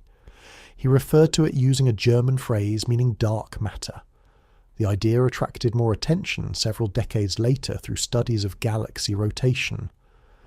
Vera Rubin and Kent Ford measured the speeds of stars and glowing gas at different distances from the centres of spiral galaxies. Their observations built on work by several other astronomers, but they helped establish the problem with exceptional clarity. In a simple model where most of a galaxy's mass is concentrated in its visible central regions, orbital speed should eventually decrease with distance. The solar system provides a familiar example. Neptune moves around the Sun more slowly than Earth because it lies farther from the mass that dominates the system. A similar decline was expected in galaxies once observations reached beyond most of the bright stars. Instead, many galactic rotation curves remained comparatively flat. Stars and gas far from the centre continued orbiting at unexpectedly high speeds. The visible matter alone could not provide enough gravity to explain those motions. The most common interpretation is that galaxies are surrounded by dark matter halos. These halos are thought to be much larger than the visible disks of spiral galaxies. They are often described as approximately spherical, although their precise shapes can vary and remain difficult to measure. The luminous galaxy sits inside this much broader distribution of unseen mass. Dark matter can also be inferred through gravitational lensing.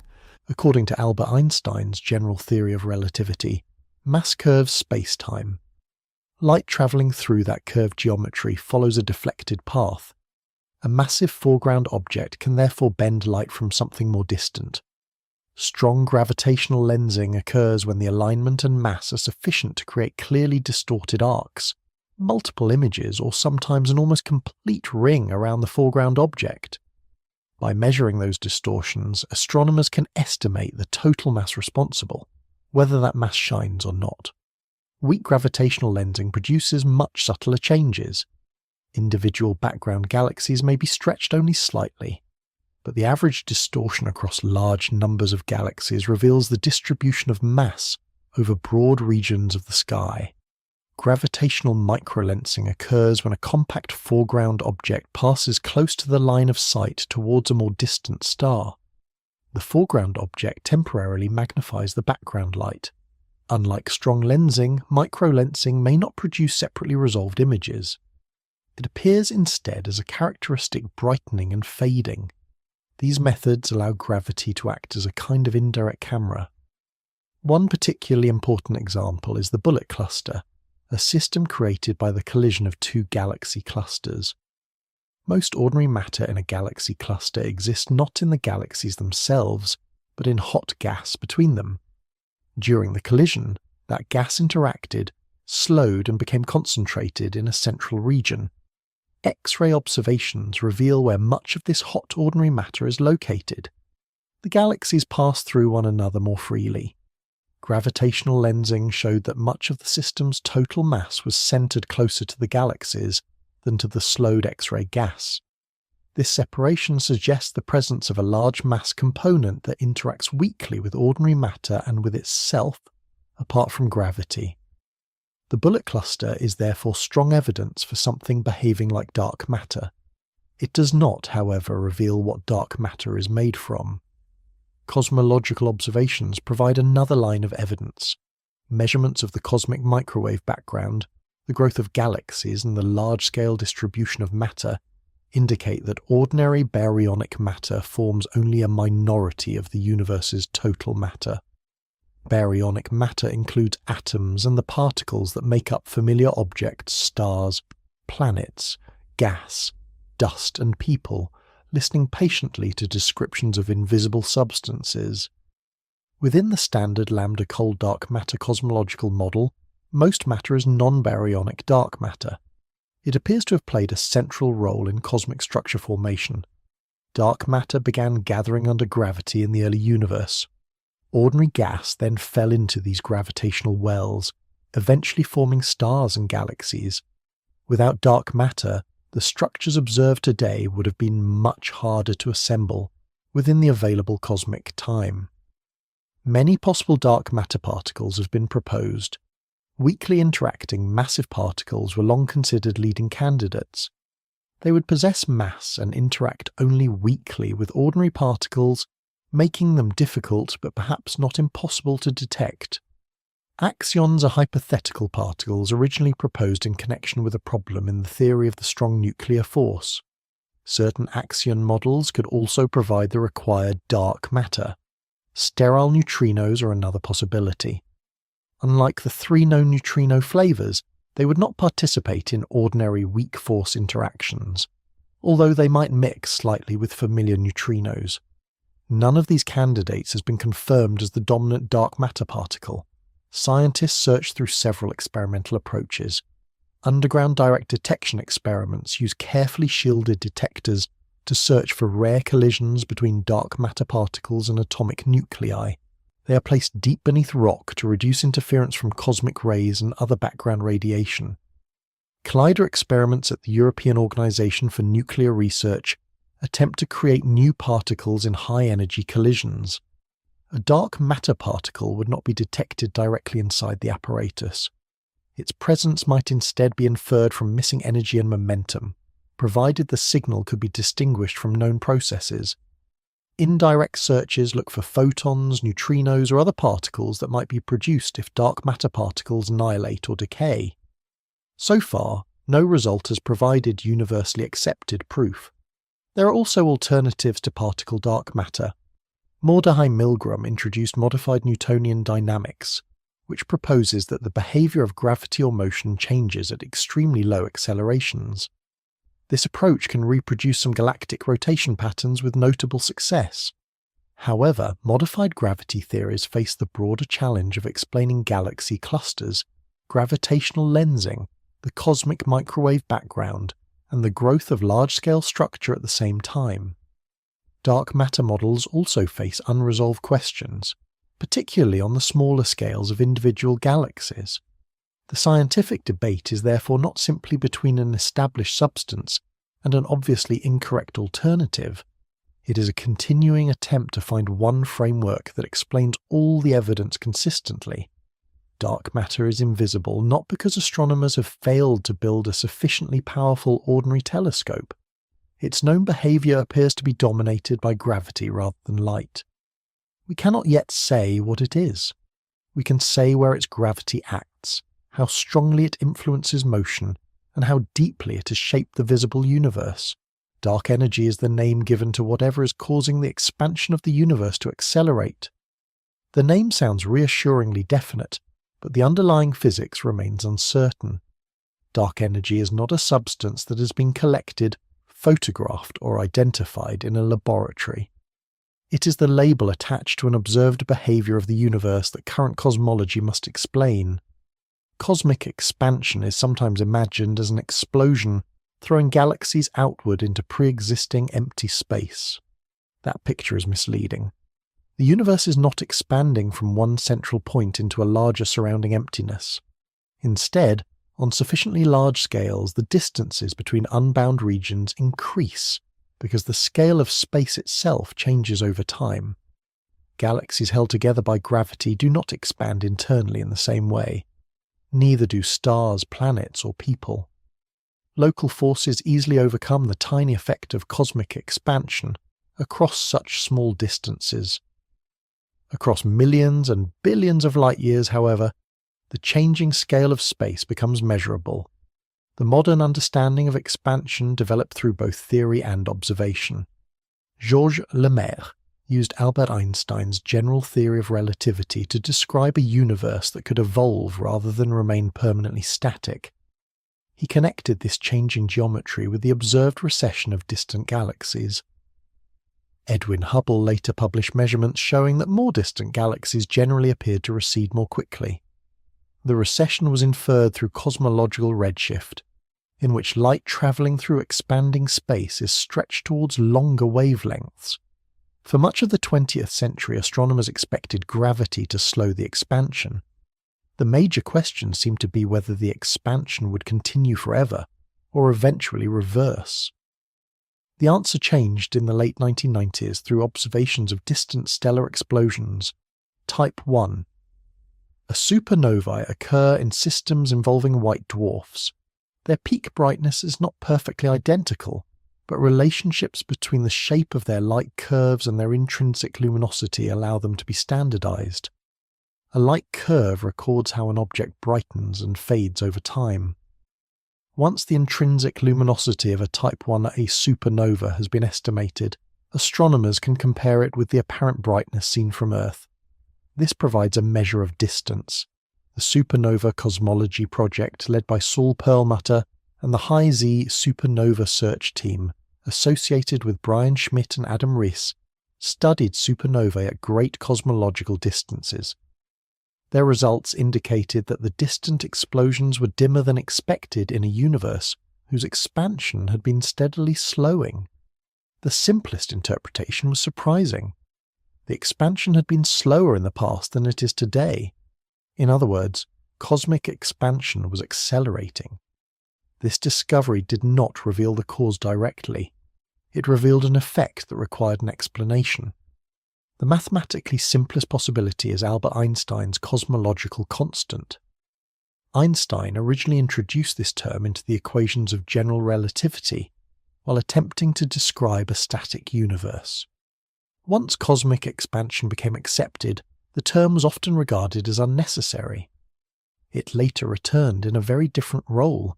A cosmological constant behaves like an energy density built into empty space.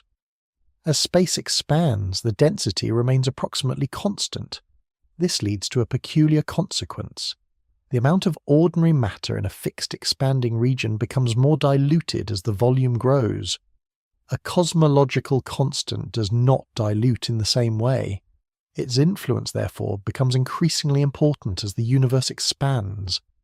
Within the standard lambda-cold dark matter cosmological model, dark energy accounts for roughly 2/3 of the total cosmic energy density.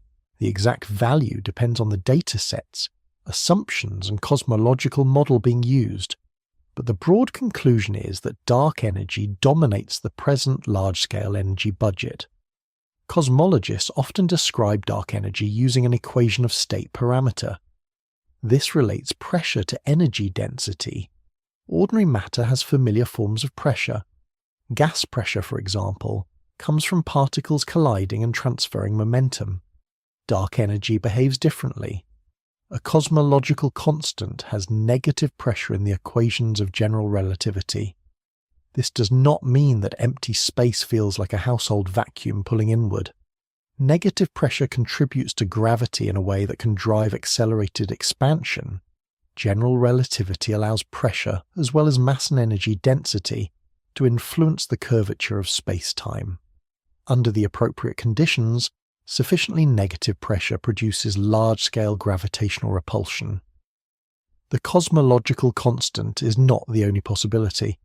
Quintessence describes a hypothetical dynamic form of dark energy associated with a field that changes over time and space. Other models involve evolving scalar fields with different physical properties. Some researchers investigate whether the acceleration indicates that general relativity must be modified across enormous cosmological distances. In those models, the problem may not be an unknown component filling space, but an incomplete description of gravity on the larger scales. Any successful explanation must match several independent observations. Type 1. A supernovae measure the expansion history through distance and brightness. Baryon acoustic oscillations provide a characteristic scale in the distribution of galaxies inherited from pressure waves in the early universe. Measurements of the cosmic microwave background constrain the geometry and contents of the young cosmos. Weak gravitational lensing traces the distribution and growth of mass by measuring subtle distortions in the shapes of distant galaxies. Galaxy clustering reveals how cosmic structure has developed over time. These methods test different aspects of cosmology. Their combined agreement is far more powerful than relying on one kind of observation alone. Large surveys have been designed to improve these measurements. The Dark Energy Survey mapped hundreds of millions of galaxies and studied supernovae, galaxy clusters, weak lensing and large-scale structure. The European Space Agency's Euclid mission is designed to investigate the geometry of the universe and the growth of cosmic structure across billions of years. The Vera C. Rubin Observatory's Legacy Survey of Space and Time will repeatedly image large areas of the southern sky, identifying enormous numbers of galaxies, supernovae, and changing objects. Together, these surveys aim to determine whether dark energy behaves exactly like a cosmological constant or shows signs of evolution. Dark energy should not be confused with dark matter. Dark matter attracts gravitationally. It gathers into halos, helps galaxies form, and strengthens the growth of cosmic structure. Dark energy does not clump around galaxies in the same way. Its known role is associated with the accelerated expansion of space across the largest scales. One helps draw matter together. The other appears to increase the separation between sufficiently distant, unbound regions. Dark energy is invisible in an unusually deep sense. It is not known through light, particles, or a direct local detection. It is known mainly through the changing behavior of space across billions of light years. One of the dominant components of the universe has revealed itself not by shining, but by altering the history of cosmic expansion. Magnetic fields form an invisible framework throughout the universe. They influence charged particles, guide streams of plasma, and shape the behavior of stars, planets, nebulae, galaxies, and even galaxy clusters. They rarely announce themselves through ordinary brightness, yet their effects can be traced across enormous distances. A magnetic field can alter the path of an electrically charged particle. Electrons and atomic nuclei moving through space may spiral around magnetic field lines, become trapped within magnetic structures, or be accelerated when those fields change. Because much of the visible universe consists of plasma, meaning gas in which electrons have been separated from atomic nuclei, magnetism plays a central role in astrophysics. The field itself cannot usually be photographed in the same direct way as a glowing star or cloud. Instead, astronomers infer its presence by observing what it does to matter and radiation. One important method involves Zeeman splitting. This effect was discovered by the Dutch physicist Peter Zeeman in the late 19th century. Atoms and molecules emit or absorb light at specific wavelengths determined by their internal energy levels. When those particles sit inside a magnetic field, the energy levels can shift slightly. A single spectral line may then divide into several closely spaced components. The size of this splitting reveals the strength of the magnetic field, while the pattern can provide information about its direction. Zeeman splitting is used to study magnetic fields in sunspots, stars, gas clouds, and other astronomical environments. The effect can be subtle, but it offers a direct physical measurement rather than a purely visual impression. Another major source of information is polarization. Electromagnetic radiation consists of changing electric and magnetic fields. Polarization describes the preferred orientation of those oscillations. Ordinary light may contain waves oriented in many directions. Under certain physical conditions, however, one orientation becomes more common than others. Dust grains can align with magnetic fields and preferentially absorb or emit particular orientations of light. By measuring the polarization of radiation passing through or emerging from a dusty region, astronomers can infer the direction of the surrounding magnetic field. Radio waves provide another useful effect known as Faraday rotation, named after Michael Faraday. When linearly polarized radio waves pass through a magnetized plasma, the orientation of their polarization rotates. The amount of rotation depends on the strength of the magnetic field, the number of free electrons, and the wavelength of the radiation. By observing this effect at several radio wavelengths, astronomers can estimate the magnetic field along the line of sight and study the ionized material through which the waves have traveled. Synchrotron radiation offers an even broader view. This radiation is produced when high-energy charged particles, usually electrons, spiral through magnetic fields. Synchrotron emission is naturally polarized. Its orientation and intensity can therefore reveal how ordered or tangled a magnetic field is. Radio observations use this property to map magnetic structures in supernova remnants, relativistic jets, and entire galaxies. A supernova remnant may contain field lines compressed and twisted by an expanding shock wave. A jet from a supermassive black hole may remain narrow across thousands of light years, partly because magnetic fields guide the moving plasma. Our own sun is governed by magnetic activity. The sun's magnetic field is generated by moving electrically conducting plasma within its interior. Because different parts of the sun rotate at different rates, magnetic field lines become stretched, twisted, and reorganized. This activity follows an approximately 11-year cycle. During periods of strong magnetic activity, the number of sunspots increases.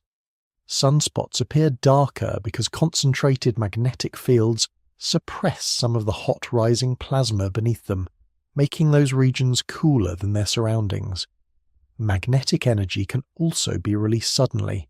Solar flares produce intense bursts of radiation, while coronal mass ejections launch enormous clouds of magnetized plasma into space. These events can disturb satellites, radio communication, and electrical systems when they reach Earth. Earth possesses its own magnetic field, generated mainly by the motion of electrically conducting liquid iron in the outer core. This field forms the magnetosphere, a vast region around the planet that interacts with the solar wind. The solar wind is a stream of charged particles flowing outward from the sun. Most of these particles are diverted around Earth by the magnetosphere. Some are guided towards the polar regions, where they collide with atoms and molecules in the upper atmosphere.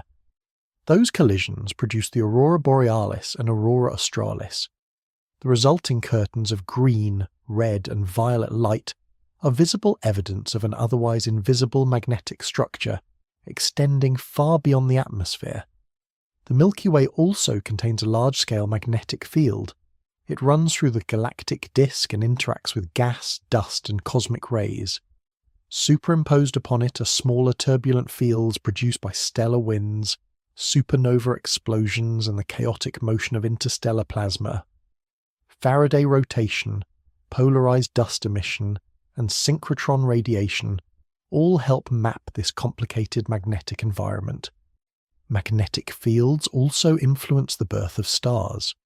Stars form when dense regions within molecular clouds collapse under gravity. A magnetic field can resist some of that collapse by adding pressure and tension to the gas. It may also guide matter along preferred directions, redistribute angular momentum, or help launch outflows from young stellar objects. The result depends on the field's strength, shape, and relationship with turbulence. Magnetism does not simply prevent star formation or cause it. It participates in a complicated balance between gravity, gas pressure, turbulence, and rotation. The study of conducting fluids interacting with magnetic fields is called magnetohydrodynamics. It combines the behavior of fluids with the laws of electromagnetism and is essential for understanding stars, accretion disks, jets, and interstellar gas. One of its most energetic processes is magnetic reconnection. Magnetic field lines can become twisted and pressed together in unstable arrangements. During reconnection, their structure changes rapidly. Stored magnetic energy is converted into heat, motion, and particle acceleration.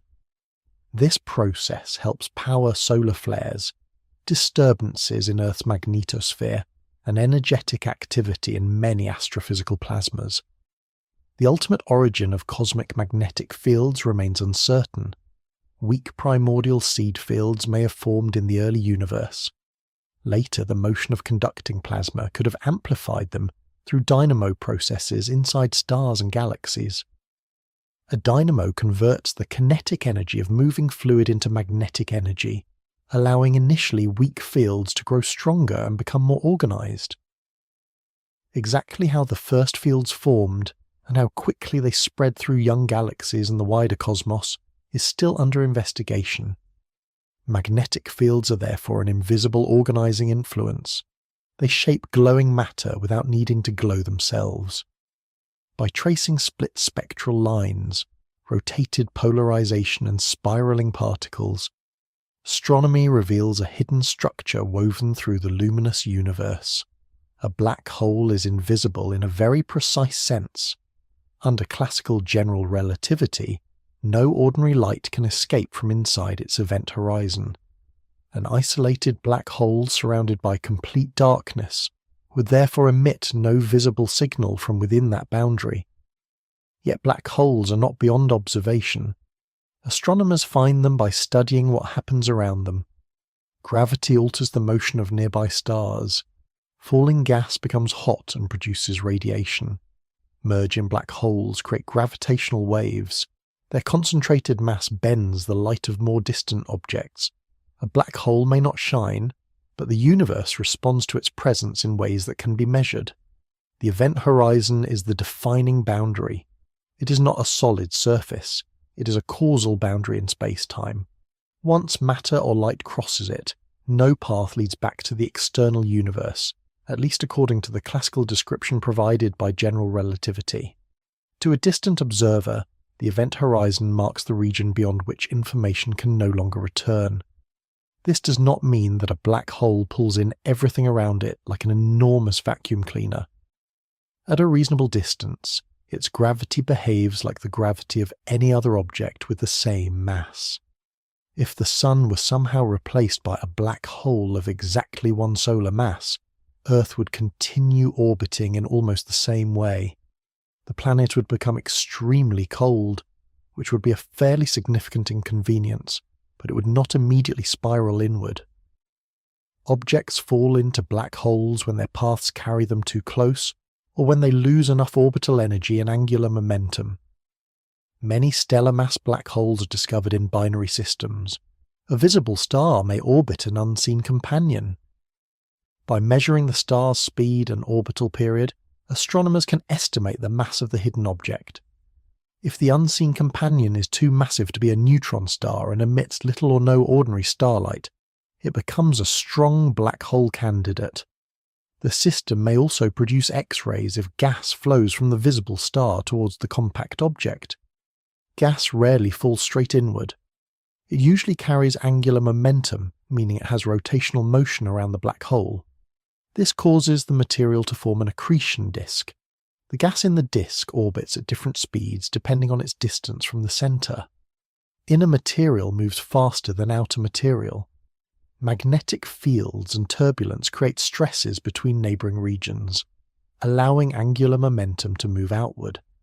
As angular momentum is transferred away, some gas can spiral inward. The falling material loses gravitational potential energy. Much of that energy is converted into heat, motion, and radiation. Near a stellar mass black hole, the inner accretion disk can reach temperatures of millions of degrees and shine strongly in X-rays. This light does not come from inside the event horizon. It comes from matter still outside, heated while approaching the black hole. General relativity predicts that stable circular orbits cannot continue all the way to the horizon. There is an innermost stable circular orbit. Inside this boundary, matter cannot remain on a stable circular path and begins plunging rapidly inward. The location of the innermost stable circular orbit depends on the black hole's spin. A rotating black hole is described by the Kerr solution of general relativity, developed by Roy Kerr. If the disk rotates in the same direction as the black hole, stable orbits can extend closer to the event horizon. If the disk rotates in the opposite direction, the innermost stable orbit lies farther away. This affects the temperature and efficiency of the accretion disk. By studying X-ray spectra and variability, astronomers can estimate how rapidly some black holes are spinning. Accreting black holes can also produce enormous relativistic jets. These narrow streams of plasma may move at speeds close to the speed of light and extend far beyond the surrounding system. The jets do not emerge from inside the event horizon. They are launched from the magnetized region outside it, involving the accretion disk. Rotating plasma and powerful magnetic fields. In some models, magnetic fields extract rotational energy from the black hole itself through the surrounding space-time. In others, they redirect energy from the accretion disk. The exact details remain an active area of research, but the important point is clear. Nothing escapes from within the horizon. The jet is created outside it. At the centre of the Milky Way lies the compact radio source known as Sagittarius A star. It is hidden from visible light telescopes by dense interstellar dust. Infrared and radio wavelengths provide a much clearer view of the region. For decades, research teams led by Reinhard Genzel and Andrea Ghez tracked stars moving around the galactic centre. These stars follow extremely tight and rapid orbits around an apparently empty point. One star, often called S2, completes an orbit in roughly 16 years. Near its closest approach, it moves at several thousand kilometers per second. The observed orbits require a mass of roughly 4 million suns, concentrated inside a remarkably small region. No known cluster of ordinary stars or stellar remnants could remain stable at that density for long. The evidence points overwhelmingly towards a supermassive black hole. Infrared measurements of these stellar orbits also allow tests of general relativity in a strong gravitational field. As stars pass close to Sagittarius A star, astronomers can measure relativistic effects in their motion and in the wavelengths of their light. An even closer view has been provided by the Event Horizon Telescope collaboration. The Event Horizon Telescope is not one single instrument. It is a global network of radio observatories using very long baseline interferometry at millimeter wavelengths. Telescopes separated by thousands of kilometers observe the same source with carefully synchronized timing. Their data are combined to create an effective aperture comparable in size to Earth.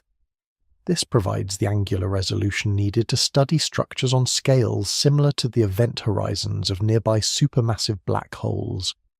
The collaboration released an image of the black hole in the galaxy, Messier 87, in 2019. The image showed a bright, uneven ring surrounding a dark central region.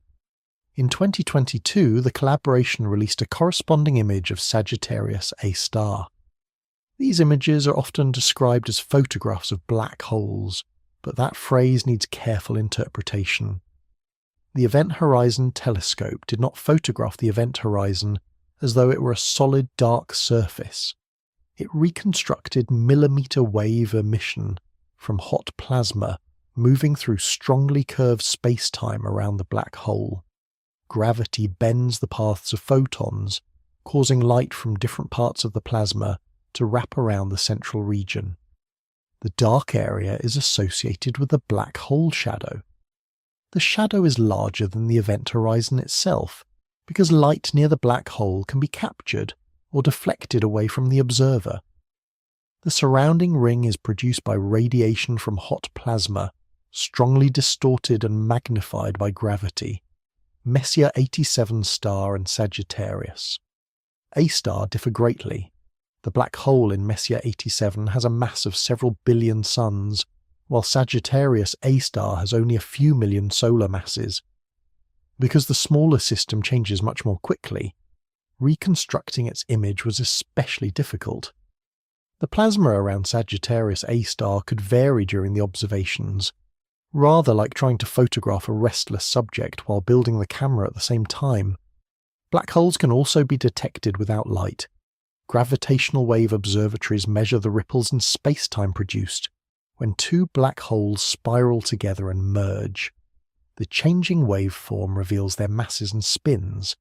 In many cases, no electromagnetic counterpart is detected at all. The black holes may merge in an environment with too little surrounding matter to produce visible light, radio waves, or X-rays. Even then, their motion leaves a measurable gravitational signal. Isolated black holes may also reveal themselves through gravitational lensing. A black hole passing in front of a more distant star can bend and magnify the star's light. This temporary brightening is known as gravitational microlensing. The foreground object may also cause a tiny apparent shift in the background star's position. This is called an astrometric shift. By measuring both the brightening and the positional change, astronomers can estimate the lensing object's mass and distinguish a possible black hole from a lower mass star. Black holes are therefore ideal examples of invisible astronomy. Their event horizons emit no ordinary light from within, yet their gravity reorganizes the space around them. They accelerate gas, disturb stars, launch environments capable of producing jets, bend passing light and shake space-time during collisions. A black hole is seen through effects rather than through a luminous surface. It remains dark while everything nearby quietly reveals where it is. For most of its history, astronomy divided the universe according to the kind of signal being observed. Radio telescopes studied radio waves. Optical telescopes collected visible light. X-ray observatories examined hot gas and compact objects. Gamma-ray detectors searched for the most energetic photons. Each method revealed something important, but each also left parts of the story hidden. Multi-messenger astronomy brings these different forms of information together. It combines electromagnetic radiation, gravitational waves, neutrinos, and cosmic particles associated with the same source or with the same wider population of sources. Each messenger is produced by different physical processes and interacts with matter in a different way. Electromagnetic radiation can reveal temperature, chemical composition, magnetic fields, and the motion of glowing material. Yet light may be absorbed by dust, scattered by gas, or trapped inside dense matter. Neutrinos pass through matter far more easily, carrying information from stellar cores and energetic particle collisions. Their weakness is that they are extremely difficult to detect and often provide only a rough direction of origin. Cosmic rays offer direct samples of high-energy particles, but magnetic fields bend the paths of charged particles, making their sources difficult to trace. Gravitational waves travel through matter almost undisturbed and reveal the motion of massive compact objects. However, they do not usually describe the surrounding gas, chemical elements, or radiation environment. One messenger can therefore compensate for the limitations of another. The value of this approach became spectacularly clear on the 17th of August 2017. On that day, the Laser Interferometer Gravitational Wave Observatory and the Virgo detector observed a signal from two neutron stars spiraling together and merging. The event became known as Gravitational Wave Event 170817. Its waveform lasted much longer than the brief signals produced by many merging black hole pairs. As the neutron stars orbited faster and moved closer together, the gravitational wave frequency rose through the sensitive range of the detectors. From the waveform, scientists estimated the masses of the objects and recognized that they were consistent with neutron stars rather than ordinary stellar mass black holes. The signal did not arrive alone. Roughly 2 seconds later, the Fermi Gamma Ray Space Telescope detected a short gamma-ray burst. The International Gamma Ray Astrophysics Laboratory also recorded the burst. For decades, astronomers had suspected that at least some short gamma-ray bursts were produced by mergers involving neutron stars. Now, gravitational waves and gamma rays had been observed from what appeared to be the same event. The gravitational wave detectors did not identify one exact point on the sky. Instead, they provided a broad localization region covering many square degrees. Observatories around the world began searching. Robotic telescopes and large survey instruments examined galaxies within the likely region. Astronomers compared new images with earlier observations, looking for a point of light that had not been present before. A new optical source was found in the galaxy known as New General Catalogue 4993, located roughly 130 million light-years away. The transient source brightened and changed rapidly. It was not an ordinary supernova. The event was a kilonova, produced by radioactive material ejected during the neutron-star merger. As the two neutron stars collided, some matter was thrown outward at a substantial fraction of the speed of light. This material was extremely rich in neutrons. Inside the expanding debris, atomic nuclei captured neutrons rapidly. This process is known as rapid neutron capture nucleosynthesis. A nucleus may capture several neutrons before it has time to undergo radioactive decay. It then transforms through a sequence of nuclear reactions, producing elements much heavier than iron. Neutron star mergers are now recognized as important sites for the formation of heavy elements such as gold, platinum, and the lanthanides. Lanthanides are a group of heavy elements with complex atomic structures. They absorb light strongly and can make kilonova material appear redder at later times. Observations across ultraviolet, visible and infrared wavelengths followed the changing emission. The early light contained a relatively blue component, suggesting faster-moving material with fewer heavy lanthanide elements. Over the following days, the emission shifted towards red and infrared wavelengths as the debris expanded, cooled, and became increasingly influenced by heavier radioactive nuclei. This change in colour and brightness provided information about the amount, speed, and composition of the ejected material. The event offered striking evidence that neutron star mergers contribute to the cosmic production of heavy elements. They may not be the only source of every element created through rapid neutron capture. Certain rare stellar explosions or other environments may also contribute, and the importance of each source may have changed over cosmic history. Still, the merger demonstrated directly that substantial quantities of heavy nuclei can be produced when neutron stars collide. The timing of the signals also provided a test of fundamental physics. The gravitational waves and gamma rays travelled for roughly 130 million years before reaching Earth, yet they arrived only about 2 seconds apart. Some of that delay may have arisen from the time required for the merger to launch a gamma ray producing jet. Even so, the tiny arrival difference showed that the propagation speeds of gravity and light are extraordinarily similar. Many theories that predicted a significant difference were strongly constrained or ruled out. The combined observations also supported the connection between short gamma-ray bursts and neutron star mergers. The gamma-ray burst itself appeared comparatively faint, possibly because the narrow relativistic jet was not pointed directly towards Earth. Later, X-ray and radio observations brightened as the jet interacted with the surrounding material, and its expanding emission became easier to observe from our viewing angle. This continued monitoring showed why multi-messenger astronomy is more than the simple collection of several signals. The gravitational waves revealed the movement and masses of the merging neutron stars. The gamma rays indicated the creation of an energetic jet. Ultraviolet, visible and infrared light traced radioactive debris and heavy element formation.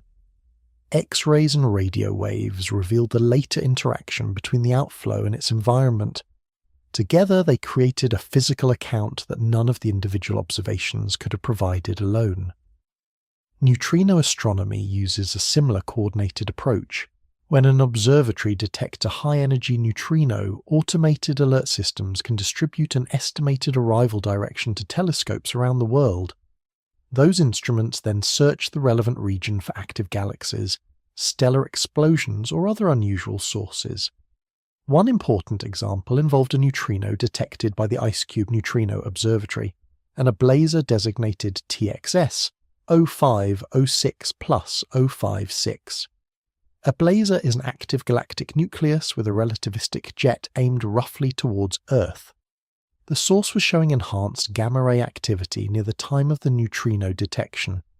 Follow-up studies also identified earlier neutrino activity from the same general direction.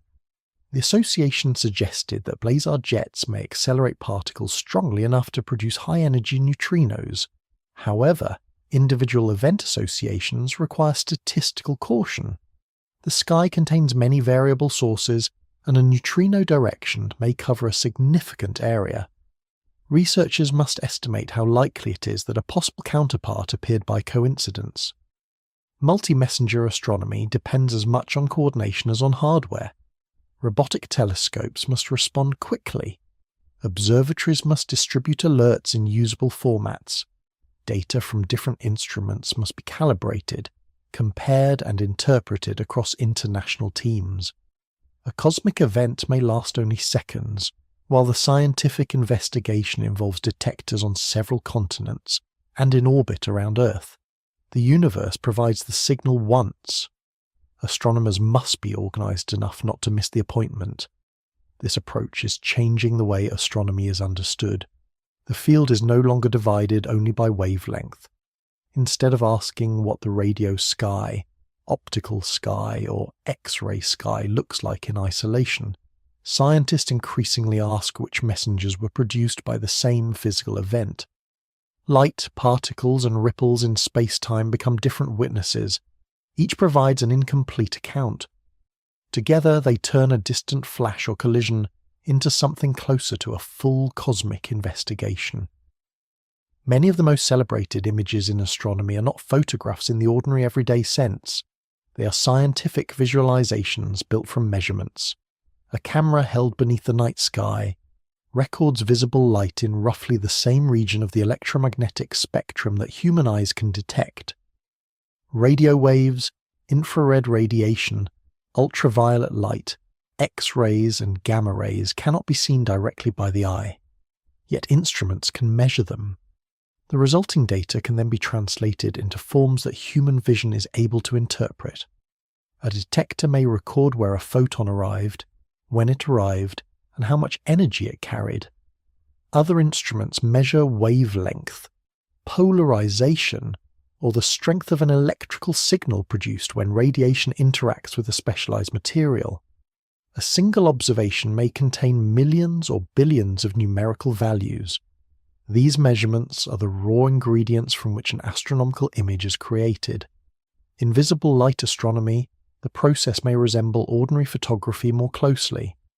Even then, the detector usually records separate exposures through different filters rather than producing a complete color image immediately. For invisible wavelengths, the translation is more deliberate. Scientists often use representative color or false color. Representative color assigns visible colors to measurements that human eyes could not naturally perceive. Radio emission might be displayed in red, X-rays in blue, and infrared radiation in orange. The selected colors can be chosen to separate wavelengths, temperatures, chemical elements, or physical mechanisms. False color does not mean false information. The underlying radiation was genuinely detected. The positions, intensities, and measured energies are real. Only the final mapping into visible color has been chosen. A weather map provides a familiar comparison. Air temperature is not naturally blue in one place and red in another, yet the color scale makes the pattern easier to understand.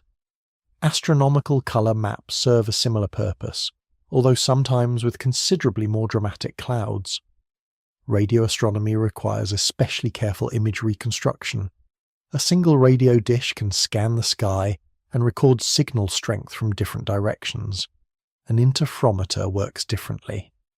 Several separated antennas observe the same source. Rather than taking one conventional snapshot, the array measures relationships between the arriving radio waves at different locations. These measurements sample what is known as spatial frequency information. Broad structures and fine details correspond to different spatial frequencies. The separation and orientation of each pair of antennas determine which part of that information is measured. The data must then be combined mathematically to reconstruct an image of the sky. This process is called aperture synthesis. A group of radio antennas can imitate some of the resolving power of a much larger telescope, whose diameter is comparable to the greatest distance between the antennas. Earth's rotation helps improve the result. As the planet turns, the apparent orientation of each antenna pair changes relative to the source. Over several hours, the array samples additional spatial frequencies. The physical antennas remain on the ground, but their changing geometry gradually fills part of a virtual aperture.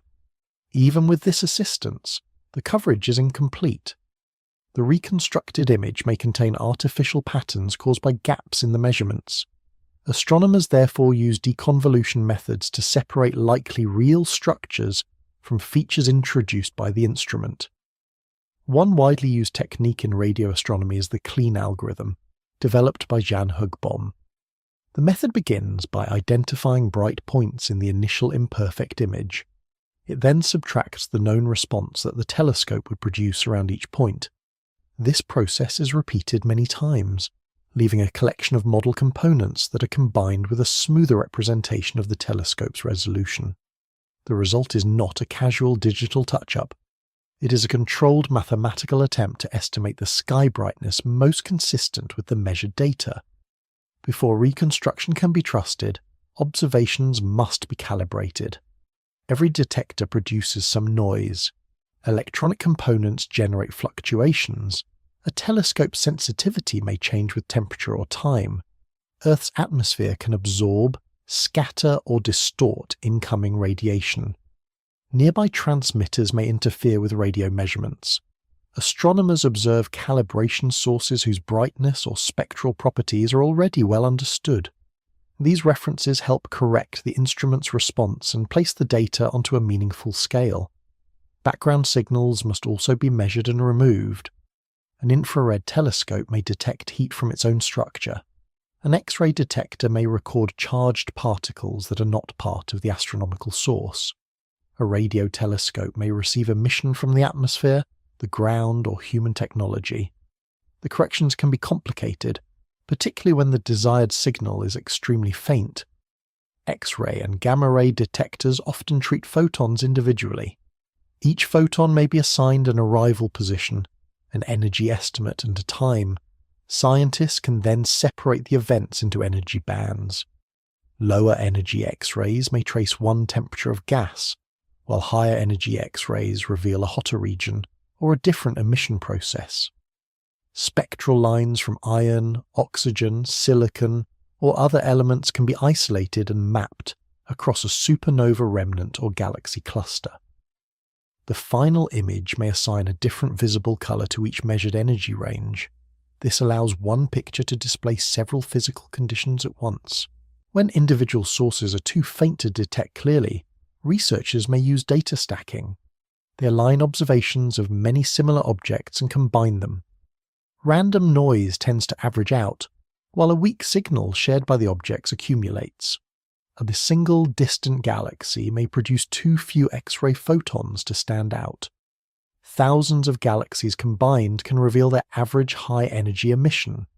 Stacking sacrifices information about individual objects, but it can expose statistical patterns hidden beneath the noise. Astronomical data are also shaped by time. Time domain astronomy studies how objects change in brightness, color, spectrum, or position. A static image may show where a source is located. A sequence of observations may reveal what the source is doing. Variable stars pulse. Asteroids move. Supernovae appear and fade. Active galactic nuclei flicker as matter falls towards supermassive black holes. Some changes unfold over years. Others occur in seconds. Modern surveys repeatedly image large regions of the sky and compare new observations with earlier ones. Algorithms search for differences. They may identify a new point of light, a sudden brightening, an object moving against the background stars, or a signal with an unusual spectrum. Automated systems can distribute alerts within seconds or minutes, allowing other observatories to respond while the event is still active. Human researchers remain essential. A possible transient may be a genuine explosion, but it may also be a cosmic ray striking the detector, a reflection inside the telescope, a defective pixel, or an error in image alignment. Scientists examine instrumental artifacts, statistical significance, and alternative explanations before announcing a discovery. A computer can find something unusual very quickly. Deciding what that unusual thing actually means tends to require more patience. Computer simulations provide another important tool. Researchers simulate stars, galaxies, black hole accretion disks, supernova remnants, and the growth of large-scale cosmic structure. The simulation begins with physical equations and chosen initial conditions. It then calculates how the system may evolve.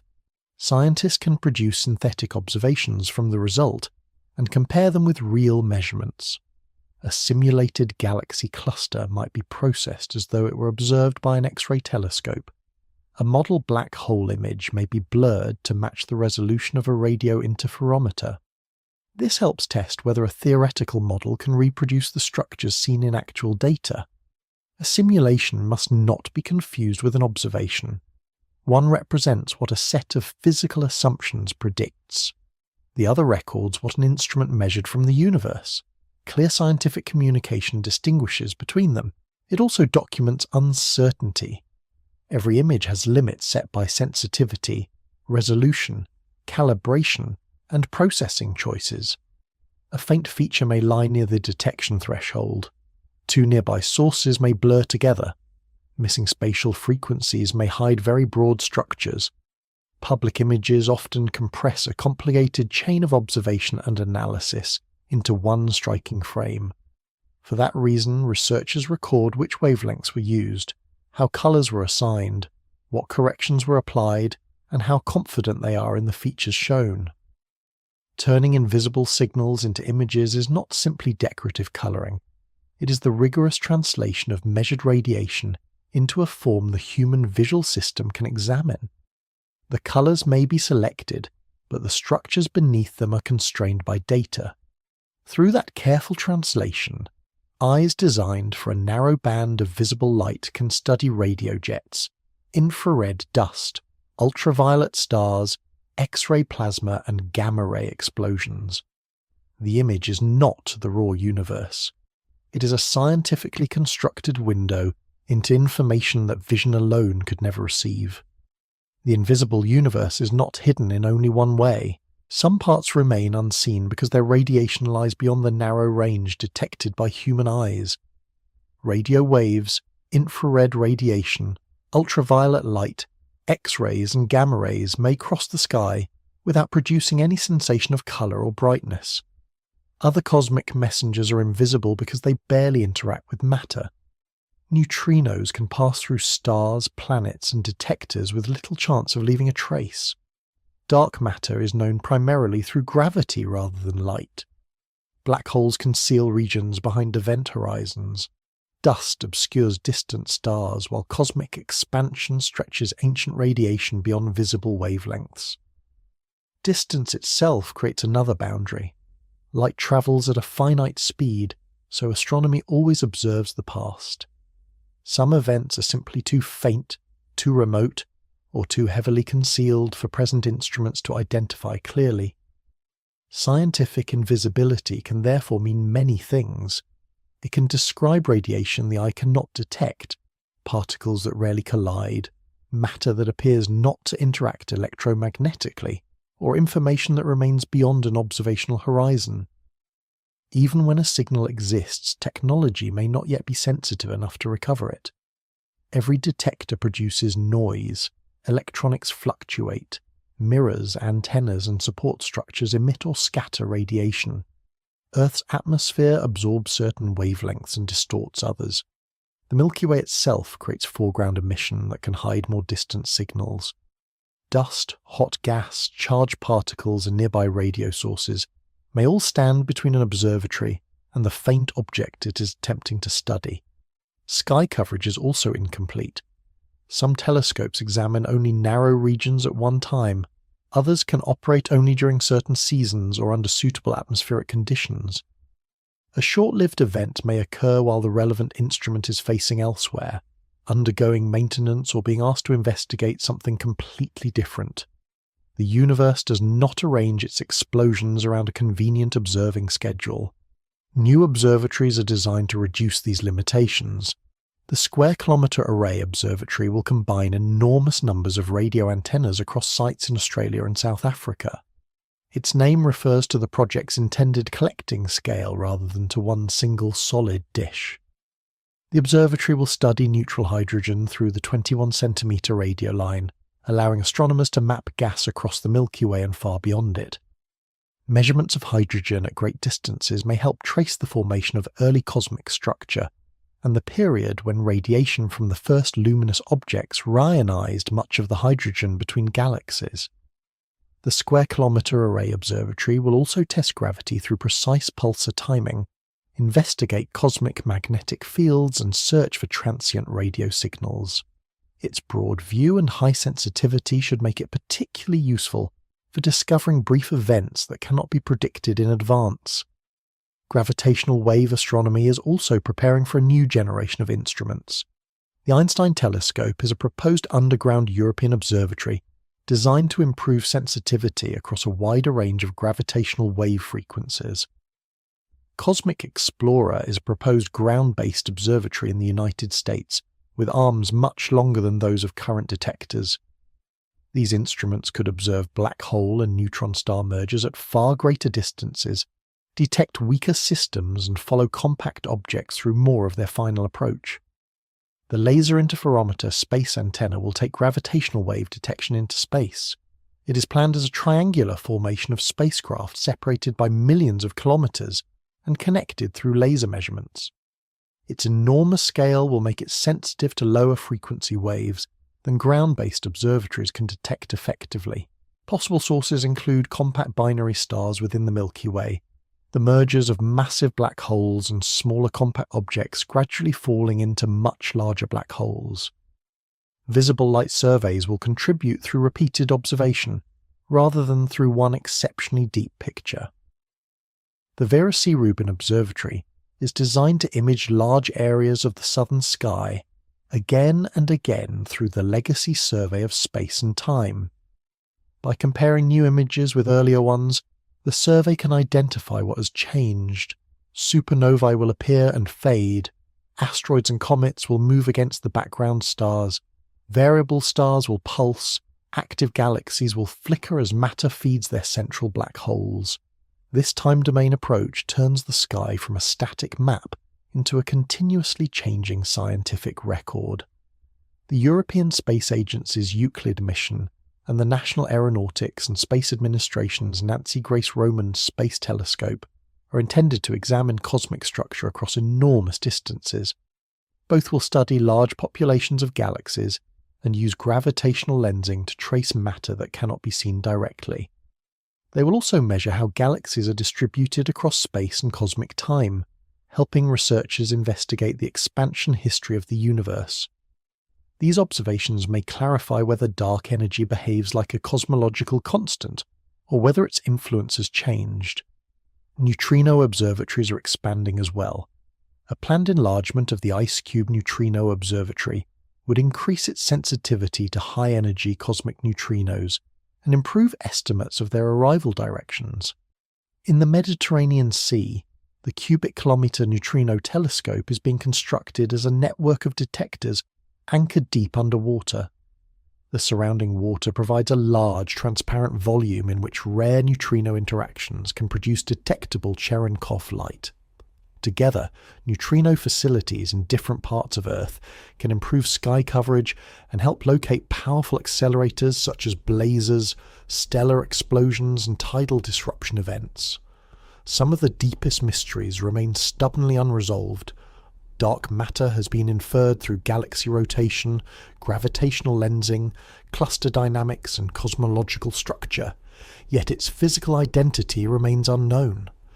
Underground detectors have searched for rare collisions with atomic nuclei. Particle accelerators have looked for missing energy that might indicate the production of unseen particles.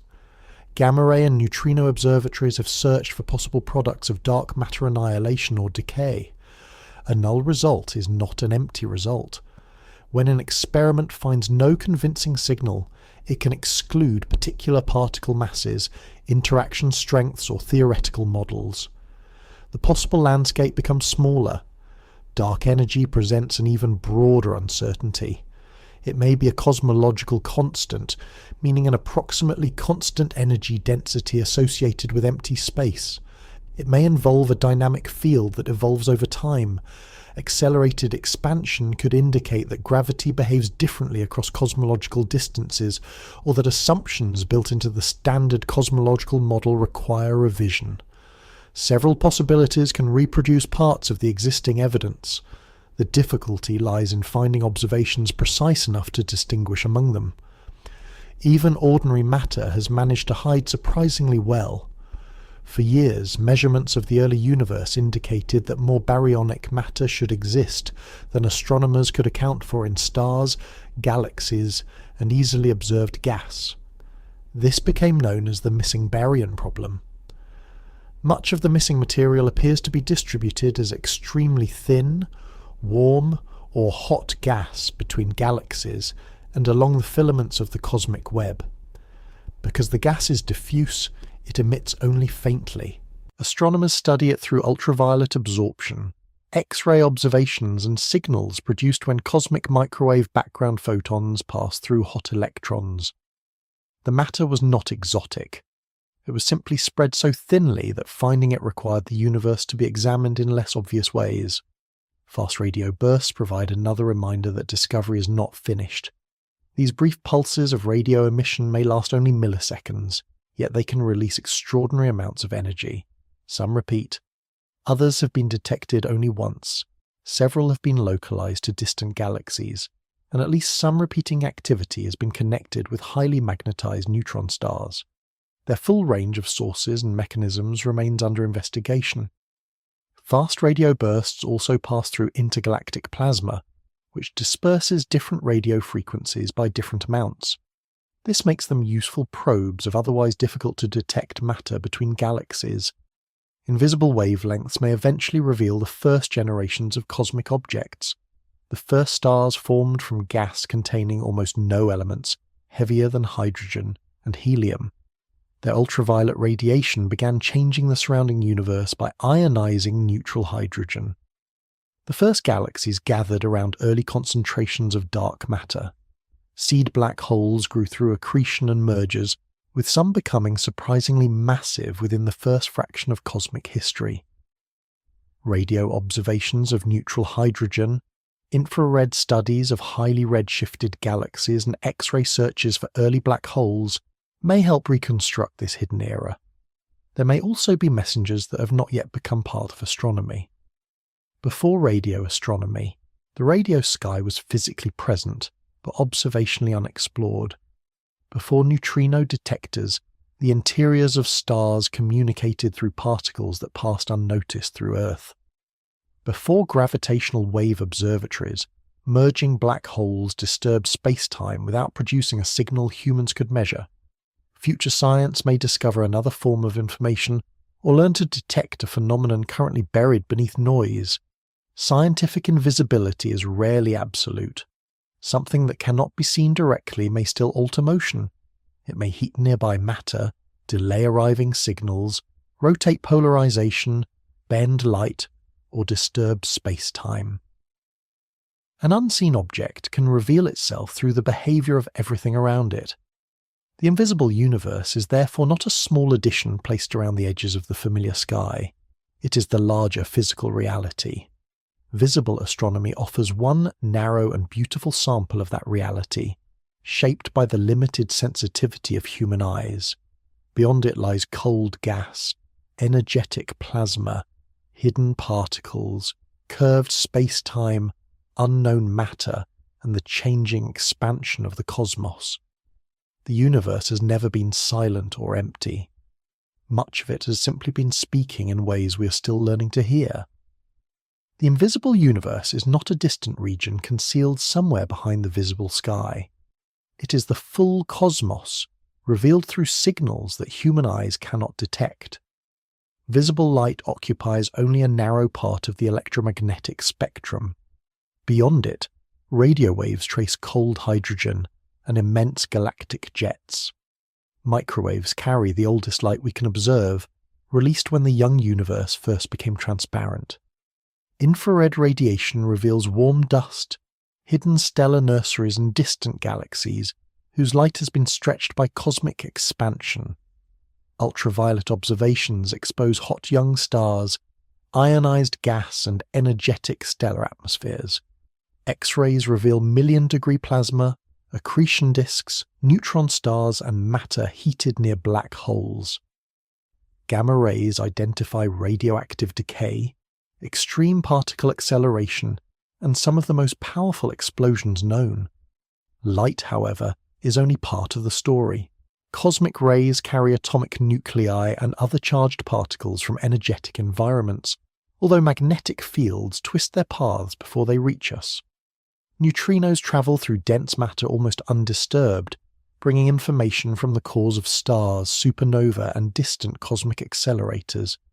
Gravitational waves carry no light and no particles. They are moving distortions in space-time itself, produced when massive objects such as black holes and neutron stars accelerate and collide. Dark matter is different again. It is inferred through gravity, through the motion of stars, the structure of galaxies, and the bending of distant light. Dark energy should not be confused with it. Dark matter helps bind galaxies and supports the growth of cosmic structure. Dark energy is associated with the accelerating expansion of space across the largest distances. Much of invisible astronomy therefore depends on inference. Yet this does not make it uncertain guesswork. Almost all science relies on measurable effects. We understand wind by watching what it moves. We study atoms through the light they absorb and emit. Even an ordinary visible object is known because photons interact with it and reach our eyes. Scientific instruments extend that process. Radio antennas, cooled infrared detectors, X-ray satellites, neutrino observatories and laser interferometers allow human beings to receive forms of information that biology alone would miss. These instruments do not replace reasoning. Their signals must be calibrated, noise must be removed, uncertainty must be measured, and important results must be tested through independent observations. Multi-messenger astronomy brings those careful measurements together. Light may reveal temperature and composition. Neutrinos may escape from a hidden interior. Gravitational waves may reveal the masses and motion of compact objects. Combined, these messengers can reconstruct a single event with far greater clarity than any one signal could provide. If humanity trusted only unaided vision, the universe would appear far emptier than it truly is. We would miss cold gas between stars, dust glowing in infrared light, hot plasma filling galaxy clusters, magnetic fields guiding charged particles, neutrinos crossing entire planets, and black holes revealing themselves through gravity. The night sky is never truly silent or dark. Information is constantly moving through it in forms too faint, too energetic, too weakly interacting, or simply too unfamiliar for the human body to notice. Astronomy is the patient art of learning how to receive those messages. With each new instrument, the darkness becomes more detailed. With each careful measurement, the invisible universe becomes a little easier to understand.